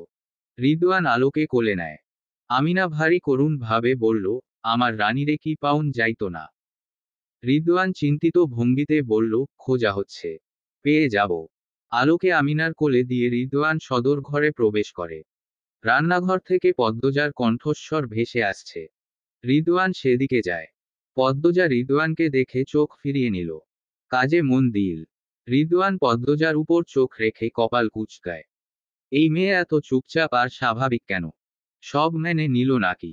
রিদওয়ান মনের প্রশ্ন মনে রেখেই জায়গা ত্যাগ করে। যাওয়ার পূর্বে লতিফাকে বলে গেল, লুতু, খাবার নিয়ে আয়। রিদওয়ান চোখের আড়াল হতেই লতিফা ভেঙচি কাটে। মাংস রান্না হচ্ছে। মাংস রান্না হতে দেখলেই পদ্মজার ফরিনার কথা মনে পড়ে। ফরিনার হাতের মাংসের ঝোলের স্বাদ ছিল অন্যরকম। অন্দরমহলের বাম পাশে ফরিনার কবর। আজ 3 দিন তিনি পৃথিবীর মায়া ছেড়েছেন। পদ্মজার বুক ছিঁড়ে দীর্ঘশ্বাস বেরিয়ে আসে। মাথার উপর ভারী বোঝা। বোঝা টানতে কষ্ট হচ্ছে। নিঃশ্বাসে নিঃশ্বাসে সে আল্লাহর নাম স্মরণ করছে। প্রার্থনা করছে এই বোঝার ঘানি যেন সে টানতে পারে। সেই ক্ষমতা আর ধৈর্য যেন হয়। লতিফা পদ্মজাকে চাপা স্বরে ডাকল, পদ্ম। পদ্মজা তাকালো। লতিফা বলল, তুমি আমারে না কইছিলা বড় কাকা আর ছোট কাকার সব খবর দিতে? পদ্মজা দরজার বাইরে একবার তাকালো। তারপর লতিফার দিকে ঝুঁকে বলল, কি খবর এনেছো? শনিবার রাইতে ভজ আসর বসাইব। কিসের? লতিফা কথা বলতে ভয় পাচ্ছে। তার দৃষ্টি অস্থির। সেই ফিসফিসিয়ে বলল, মাইয়া পাচার করার কয়েকদিনের মাঝে সবাই এক লগে বইয়া খাওয়া দাওয়া করে। পরের কাম নিয়া কথাবার্তা কয়। এটাও কি নিয়ম? হ। কত খারাপ এরা। এত মেয়ের জীবন নষ্ট করতে পেরেছে সেই খুশিতে আনন্দ ফুর্তি করে। কয়জন থাকবে জানো? লতিফা বলল, 5 জনে। পদ্মজা আর কথা বাড়ালো না। অন্যমনস্ক হয়ে উচ্চারণ করল, শনিবার রাতে। লতিফা কপাল কুঁচকিয়ে বলল, কিতা করবা ভাবছ? পদ্মজা তেজপাতা হাতে নিয়ে বলল, জানি না বুবু। পদ্মজা কথা বাড়াতে চাইছে না বুঝতে পেরে লতিফা আর কথা বলল না। সে রিদওয়ানের জন্য খাবার প্রস্তুত করে। পদ্মজা বলল, জানো, তোমার ভাই আমার আগে 2টো বিয়ে করেছে। লতিফার হাত থেকে থালা পড়ে যায়। ঝনঝন শব্দ হয়। ভাত, ঝল মেঝেতে ছড়িয়ে ছিটিয়ে পড়ে। মৃদুল পুকুর পাড়ে বসে আছে। তার চোখ দুটি লাল। আজ ট্রেন নেই। আগামীকাল ভোরে ট্রেন আসবে। জুলেখার ফুফাতো বোনের শ্বশুর বাড়ি অলন্দপুরে। আটপাড়ার পাশের গ্রাম নয়াপাড়ায়। জুলেখা সোজা তার বোনের বাড়িতে চলে এসেছে। এখানে আসার পর থেকে বাড়ির পাশে পুকুর পাড়ে বসে আছে মৃদুল। তার জিভ ভারী হয়ে আছে। অকপট বলে দেওয়া কথাটা তাকে খুঁড়ে খুঁড়ে খাচ্ছে। পূর্ণার কান্নামাখা চোখ দুটি বার ভেসে উঠছে চোখের সামনে। বুকে রক্তক্ষরণ হচ্ছে। দুশ্চিন্তায় দপদপ করছে মাথার রগ। কান্নারা গলায় এসে আটকে আছে। রাগের বশে সে জীবনে অনেক ভুল করেছে। কিন্তু এইবারের ভুলটা আত্মার উপর আঘাত হানছে। নিজের কথা দ্বারা নিজেই কষ্ট পাচ্ছে। জুলেখা বানু মৃদুলকে খুঁজে পুকুর পাড়ে আসেন। তিনি মৃদুলের উপর বেজায় খুশি। মৃদুলকে বললেন, আব্বা, খাইতে আসো। মৃদুল ফুটবল গলায় বলল, পরে খামু। যান আপনি। জুলেখা মৃদুলের পাশে বসলেন। মৃদুলের পিঠে হাত বুলিয়ে দিয়ে বললেন, তোমার লাইগ্গা আসমানের পরি আনাম। মন খারাপ কইরো না। লাগবো না আমার আসমানের পরি। মৃদুলের কণ্ঠস্বর কঠিন হওয়াতে জুলেখা বানুর হাসি মিলিয়ে যায়। তিনি বললেন, দেহ আব্বা, তুমি চাইছো আর পাও নাই এমন কিছু আছে। ওই ছেড়ি কালা। ছেড়ির বইনেরও চরিত্র ভালা না। চুপ করেন আম্মা। আল্লাহর দোহাই লাগে, চুপ করেন। আপনি কারে কি কইতাছেন? পদ্মজা ভাবির নখের যোগ্যেরও কোনো নারী নাই। আর আপনি তারে চরিত্রের অপবাদ দিতেছেন। মৃদুল চিৎকার করে কথাগুলো বলল। মৃদুলের চিৎকার শুনে জুলেখার বোনের শাশুড়ি পুকুর পাড়ে উকি দেন। সেদিকে তাকিয়ে জুলেখার লজ্জা হয়। মাথা হেট হয়ে যায়। তিনি রাগে চাপা স্বরে বললেন, আমি কইতাছি না গেরামের মানুষ কইছে। ওই ছেড়ির শ্বশুরেও কইছে। এরা মিছা কইছে। হো কইছে। আমি লিখন ভাইরেও চিনি, পদ্মজা ভাবিরেও চিনি। এই দেশের নামিদামি একজন অভিনেতা কেন অন্য বাড়ির বউয়ের সাথে লুকিয়ে সম্পর্ক রাখবো আম্মা? তার কি সুন্দর মাইয়ার অভাব। পদ্মজা ভাবিরে লিখন ভাই পছন্দ করে ঠিক। কিন্তু পদ্মজা ভাবির সাথে আমির ভাইয়ের বিয়া হইবার আগে থাইকা। পদ্মজা ভাবি এমনই পবিত্র একজন মানুষ যে, লিখন ভাই এত ভালোবাসে যাইন্নাও কোনোদিন লিখন ভাইয়ের দিকে ফেইরা তাকাইছে না। জামাইরে ভালোবাসছে। পদ্মজা ভাবি দিনরাত এবাদত করে। ভাই বোনের দায়িত্ব নিছে। এমন মানুষ খুইজা পাইবেন। পূর্ণার কাছে ওর বইনে ওর মা। তুমি ওর মারে খারাপ কথা কইছো। এজন্যে ও তোমার সাথে খারাপ করছে। আর পূর্ণা তোমার সাথে খারাপ ব্যবহার করছে তাই আমিও। মৃদুল আর কথা বলতে পারল না। চোখ থেকে জল গড়িয়ে পড়ে। দাঁতে ঠোঁট কামড়ে অন্যদিকে মুখ ফিরিয়ে নেয়। জুলেখা পিছনে ফিরে তাকান। বোনের শাশুড়ি তাকিয়ে রয়েছে। জুলেখার মুখটা অপমানে থমথমে হয়ে যায়। গটগট শব্দ তুলে জায়গা ছাড়লেন। মৃদুল জুলেখার যাওয়ার পানে তাকালো। সে তার মায়ের স্বভাব জানে। এখন খাওয়া দাওয়া বন্ধ করে দিবে। 19-20 হলেই নিজের ক্ষতি করে বসেন। এজন্য গফুর মিয়াও কিছু বলেন না, আর না মৃদুল কিছু বলতে পারে। মৃদুল মাথা নত করে কান্নায় ডুবে যায়। শেষ কবে সে কেঁদেছে জানে না। পূর্ণা পদ্মজাকে না বলে বাড়িতে চলে গেছে। পদ্মজা এক হাতে কপাল ঠেকিয়ে চোখ বুজে বসে আছে। মস্তিষ্কে ঘোরাঘুরি করছে আমিরের কুকীর্তি। তার দুটো বিয়ে, নারী আসক্তি, সমাজের চোখে কলঙ্কিত হওয়া আর ফরিনার মৃত্যু। কানে বাজছে নষ্টা শব্দটি। কত ঘৃণা নিয়ে জুলেখা বানু এই শব্দটি উচ্চারণ করেছিলেন। তারপর মৃদুলের বলা কথাগুলো শুনে পূর্ণার অবাক চাহনি। পূর্ণার রক্তাক্ত হৃদয়ের যন্ত্রণা পদ্মজা টের পাচ্ছে। বুকটা ভারী হয়ে আছে। কান্না মন হালকা করে। কিন্তু কান্না আসছে না। আর কত কাঁদা যায়? পদ্মজা নিজেকে বুঝায়, আরো ধৈর্যশীল হতে হবে। এক হাতের 2 আঙুলে কপালের 2 পাশ চেপে ধরে। আমির সদর ঘরে প্রবেশ করে থমকে যায়। তার হাতে কাপড়ের একখানা খালি ব্যাগ। পদ্মজাপা দেখেই চিনে ফেলে, মানুষটাকে। সে মুখ তুলে তাকালো না। সেকেন্ড কয়েক আমির থম মেরে দাঁড়িয়ে রইল। তারপর পদ্মজার পাশ কেটে দ্বিতীয় তলায় উঠে গেল। পদ্মজা অনুভব করে, তার অনুভূতিরা পাল্টে যাচ্ছে। চঞ্চল হয়ে উঠছে। আমির ঘরে প্রবেশ করেই দ্রুত আলমারি খুলল। একবার দরজার দিকে তাকালো। তারপর কাগজে মুড়ানো একটা বস্তু দ্রুত ব্যাগে ঢুকিয়ে নিল। যখন আলমারি লাগাতে যাবে একটা খাম মেঝেতে পড়ে। খামের উপরের লেখাটা আমিরের চেনা চেনা মনে হয়। তাই সে পদ্মজার অনুমতি ছাড়াই খামের ভেতর থেকে চিঠি বের করল। চিঠির লেখাগুলো দেখে শতভাগ নিশ্চিত হয়ে যায়, এটা আলমগীরের চিঠি। আমিরের ভ্রু দুটি বেঁকে গেল। সে উৎকণ্ঠা নিয়ে প্রতিটি লাইন পড়ল। প্রতিটি শব্দ তার মগজে আঘাত হানে। আতঙ্কে গায়ের পশম দাঁড়িয়ে যায়। নিজের অজান্তে এক কদম পিছিয়ে আসে। আলমগীরের খামের ভেতরের পৃষ্ঠায় কিছু লেখার অভ্যেস রয়েছে। আমির খাম ছিল। তার ধারণা ঠিক। সাদা খামের ভেতরের পৃষ্ঠায় আলমগীরের বর্তমান ঠিকানা ও পাতালঘরের সঠিক অবস্থানের কথা লেখা আছে। আমির আলমগীরের ঠিকানাটা মুখস্থ করার চেষ্টা করল। কিন্তু মুখস্থ হচ্ছে না। ভেতরটা কাঁপছে। পদ্মজা দরজার সামনে এসে দাঁড়ায়। আমির পদ্মজার উপস্থিতি টের পেয়ে হাতের খাম ও চিঠিগুলো বিছানার উপর রেখে কাপড়ের ব্যাগটা হাতে তুলে নিল। তারপর পদ্মজার দিকে তাকালো। তার চাহনি যেন মৃত। পদ্মজা কয়েক পা এগিয়ে এলো। আমির অপলক চোখে তাকিয়ে আছে। পদ্মজা রয় ছয় প্রশ্ন করল, আর কিছু জানার আছে? আমির নির্বিকার। তার মুখে রানেই। পদ্মজা বিছানা থেকে একটা চিরকুট হাতে নিল। বলল, আপনার দুই বউয়ের নাম কি ছিল?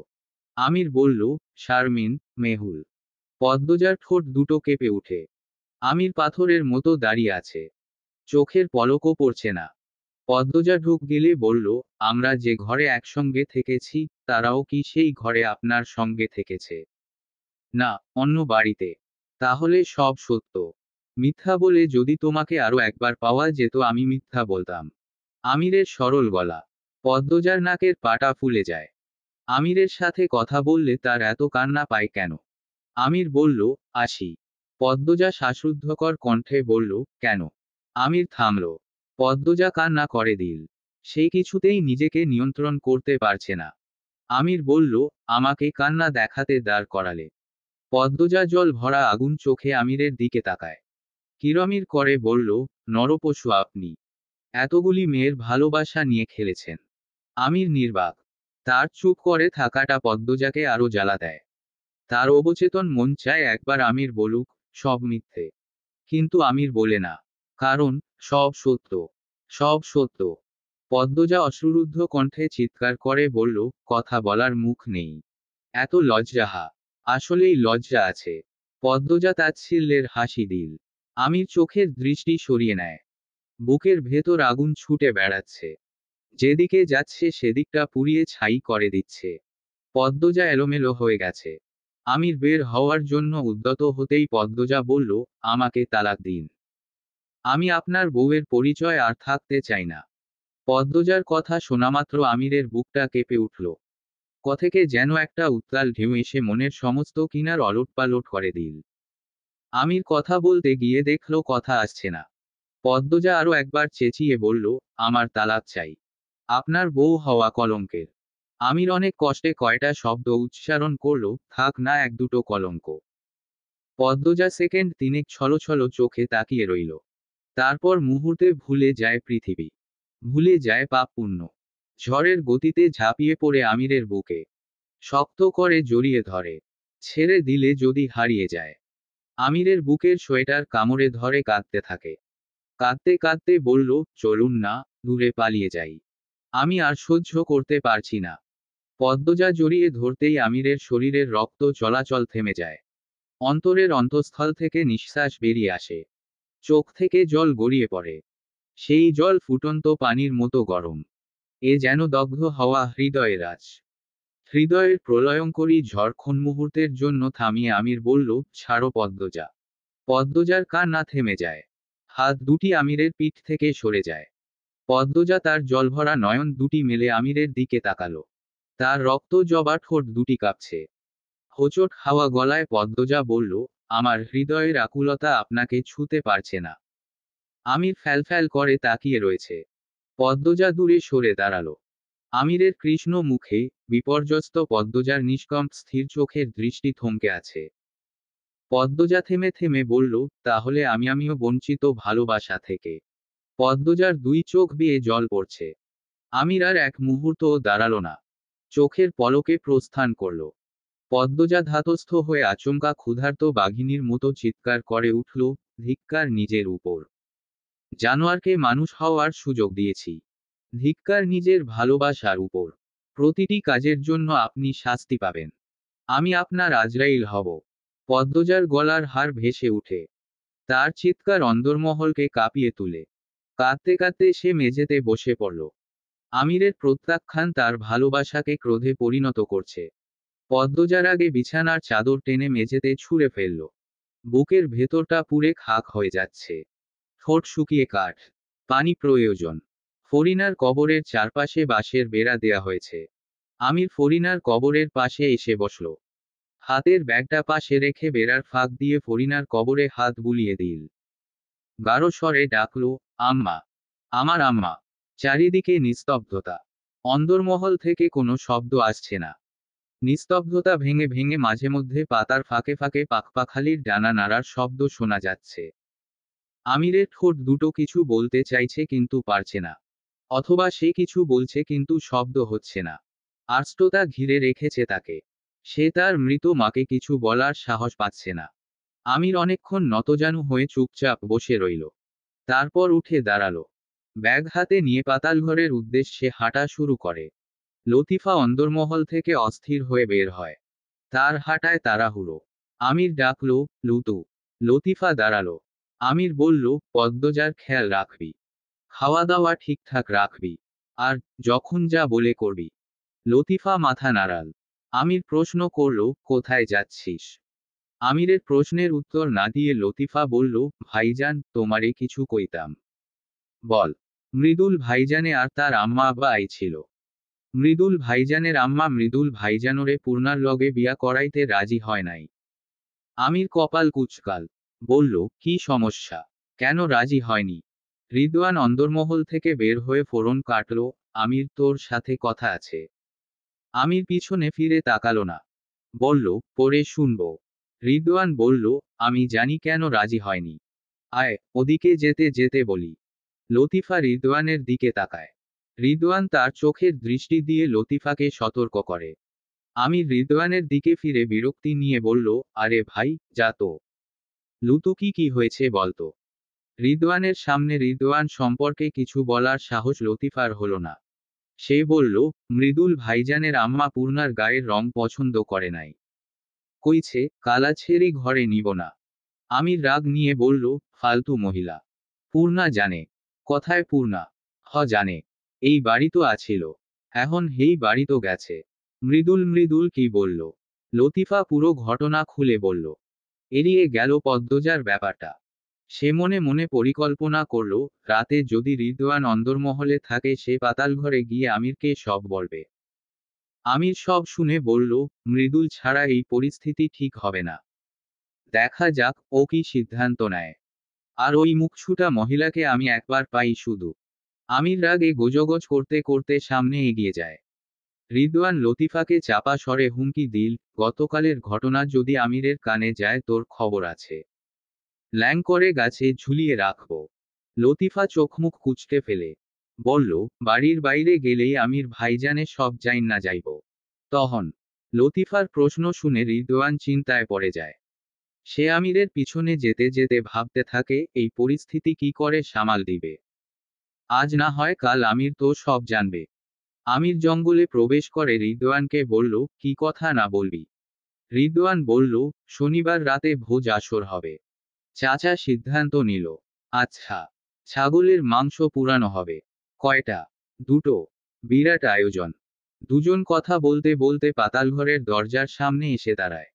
রিদওয়ান ঘাস সরিয়ে দরজা খুলল। এক পা সিঁড়িতে দিতেই আমি রিদওয়ানের কাঁধ চেপে ধরল। ফিসফিসিয়ে বলল, এখানে কেউ আছে?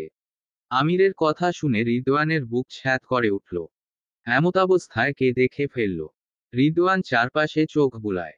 কোথাও কেউ নেই। আমিরের প্রখরতা নিয়ে তাদের কোনো সন্দেহ নেই। আমির যেহেতু বলেছে এখানে কেউ আছে, মানে আছে। রিদওয়ান চাপা স্বরে বলল, এখন কি করব? আমির দূরদৃষ্টি সম্পন্ন ব্যক্তি। সে চারপাশে আরো একবার চোখ বুলিয়ে বলল, কেউ এখানে থাকলে সে ডান দিকে আছে।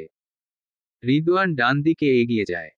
তখনই একজন লোক ঝোপঝাড়ের মাঝখান থেকে উঠে দৌড়াতে শুরু করে। রিদওয়ান উল্কার গতিতে তাকে ধরে ফেলল। লোকটার মাথায় চুল নেই। পরনে লুঙ্গি আর ফতুয়া। পাটকাঠির মতো চিকন লোকটা ইয়াকুব আলীর সহকারী পলাশ মিয়া। বয়স 30-এর কাছাকাছি অথবা 30। রিদওয়ান পলাশকে ঘাড়ে ধরে আমিরের সামনে নিয়ে আসে। দেখে মনে হচ্ছে রিদওয়ান জীবিত ইঁদুর ধরেছে। আমির পলাশকে প্রশ্ন করল, নির্বাচনের তো অনেক দেরি আছে। এখনই আমাদের পিছনে পড়ার রহস্যটা বুঝলাম না। পলাশ পাতালঘরের দরজার দিকে তাকিয়ে বলল, এইডা কিতা? এইখানে কিতা করেন আপনারা? আমির হাসল। পলাশের মাথায় টোকা মেরে বলল, এই দৃশ্য দেখা তোর একদম ঠিক হয়নি। আয়ুটা কমে গেল। আমির পাতালে নেমে গেল। পলাশ ছটফট করতে থাকে। সে কিছুতেই ভেতরে যাবে না। সে ভয় পাচ্ছে। রিদওয়ান পলাশকে টেনে ভেতরে নিয়ে যায়। আমির বিওয়ানের চেয়ারে এসে বসল। রিদওয়ান পলাশকে বেঁধে মেঝেতে ফেলল। চিৎকার চেঁচামেচি করার জন্য পলাশ রিদওয়ানের হাতে 2-3টা থাপ্পড় খেল। পলাশ কাঁদো কাঁদো হয়ে আমিরকে বলল, আপনারা এমন করতাছেন কেন আমার লগে? আমারে ছাইরা দেন। রিদওয়ান আমিরকে বলল, তুই সামলা। আমি যাই, চাচার সাথে কথা আছে। আমির ইশারা করল, যেতে। রিদওয়ান চলে গেল। পলাশ চারপাশ দেখে ঢোক গিলল। পাতালঘর মৃদু লাল হলুদ আলোতে ডুবে আছে। কেমন ভুতুড়ে পরিবেশ। তার মনে হচ্ছে সে কবরে আছে। আর সামনে ঘাড় বাঁকিয়ে বসে আছে স্বয়ং যমদূত। আমির এক পা চেয়ারে তুলে বলল, তারপর পলাশ মিয়ার এখানে কোন দরকারে আসা হয়েছে? পলাশ হাতজোড় করে বলল, আমারে ছাইরা দেন। আমি এমন কবর আর দেহি নাই। আমার কইলজাডা কাঁপত আছে। আমির ধমকে বলল, এখানে আসছেলি কেন? পলাশ দ্রুত বলল, ইয়াকুব চাচা পাড়াইছে। কোন দরকারে? আমারে খালি কইছে, মজিদ মাতব্বরের বাড়িতো যা। আমার মনে হইতাছে ওই বাড়িতো কিছু একটা গোলমাল আছে। কিছু যদি বাইর করতে পারছো তোরে আরেকটা বিয়া দিয়া দিয়াম। আমির চমকাল। বলল, উনার হুট করে কেন মনে হলো এখানে গোলমাল আছে? পলাশ কেঁদে বলল, আমি এইডা জানি না ভাই। আমারে ছাইরা দেন। আমিরের মাথায় কয়েকটা প্রশ্ন ঘুরপাক খেয়ে যায়। কি এমন হলো যে ইয়াকুব আলী হাওলাদার বাড়ি নিয়ে সন্দেহ করছে? আমির আয়েশি ভঙ্গিতে বসল। বলল, শুনেছি গত বছর তোর বউকে নাকি হিন্দু এক জমিদারের কিনে নিয়েছে। তারপর তোর বউ আত্মহত্যা করল। সত্যি? পলাশ মেঝেতে কপাল ঠেকিয়ে বলল, ভাই, আমারে মাফ কইরা দেন। আমি ভুল করছিলাম। আমারে ছাইরা দেন। আমি কেউরে কিছু কইতাম না। আমির বলল, তুই তো ভাই আমার চাইতেও খারাপ। আচ্ছা, সব সময় তো পাপ কাজ করেছি। আজ একটা ভালো কাজ করার সুযোগ যখন পেয়েছি, করে ফেলি। পলাশের ঠোঁটে হাসি ফুটে উঠে। সে জানে না এই কবরস্থানের মতো বড় ঘরটায় কি হয়। কিন্তু এখানে যে ভালো কিছু হয় না বোঝা যাচ্ছে। বাঁচতে পারলে পরে এর রহস্য বের করা যাবে। আমির চেয়ার ছেড়ে উঠে দাঁড়ালো। পলাশের মুখে জোরে লাথি দিল। পলাশ আর্তনাদ করে শুয়ে পড়ে। আমির চারিদিকে চোখ বুলিয়েও কোনো অস্ত্র পেল না। সে টেবিলের ড্রয়ার খুলে একটা কাঁচি বের করল। ধারালো কাঁচি। সেই কাঁচি দিয়ে পলাশের মুখে আঁচড় কাটে। হাতে পায়ে, শরীরে আঁচড় কাটে। পলাশের বিদ্ঘুটে চিৎকার পাতালঘরেই চাপা পড়ে যায়। তার চামড়া ছিঁড়ে রক্ত ঝরতে থাকে। আমিরকে আব্বা ডেকে অনুরোধ করে তাকে ছেড়ে দেওয়ার জন্য। কিন্তু সে জানে না আমির কখনো তার শিকারের প্রতি মায়া দেখায় না। আমির পলাশের পাশে বসল। 2-3 বার মাথা ঘুরাল। খুব নিঃস্ব লাগছে নিজেকে, মাথাটা ফাঁকা লাগছে। সেই কাঁচি দিয়ে নিজের হাতে হেঁচকা টান মারে। সাথে সাথে হাত থেকে গলগল করে রক্ত বেরিয়ে আসে। পলাশ আমিরের কাণ্ড দেখে চমকে যায়। আমির কাঁচি রেখে মেঝেতে শুয়ে পড়ে। শূন্যে চোখ রেখে হাসে। হাসতে হাসতে গড়াগড়ি করে দেয়ালের পাশে যায়। ভয় পলাশের আত্মা কেঁপে উঠে। আমির দেয়ালের পাশ ঘেঁষে বসে। পলাশের দিকে তাকিয়ে ফিক করে হেসে উঠে। হঠাৎ করে তার কি হয়ে গেল? আমিরের উন্মাদ আচরণ দেখে পলাশের গায়ের পশম দাঁড়িয়ে পড়ে। আমির চট করেই উঠে দাঁড়ালো। পলাশকে টেনে বসালো। তারপর নিজে গিয়ে চেয়ারে বসল। ব্যাগ থেকে কাগজে মুড়ানো বস্তুটি বের করল। কাগজের ভাঁজ খুলতেই একটা লাল বেনারসি বেরিয়ে আসে।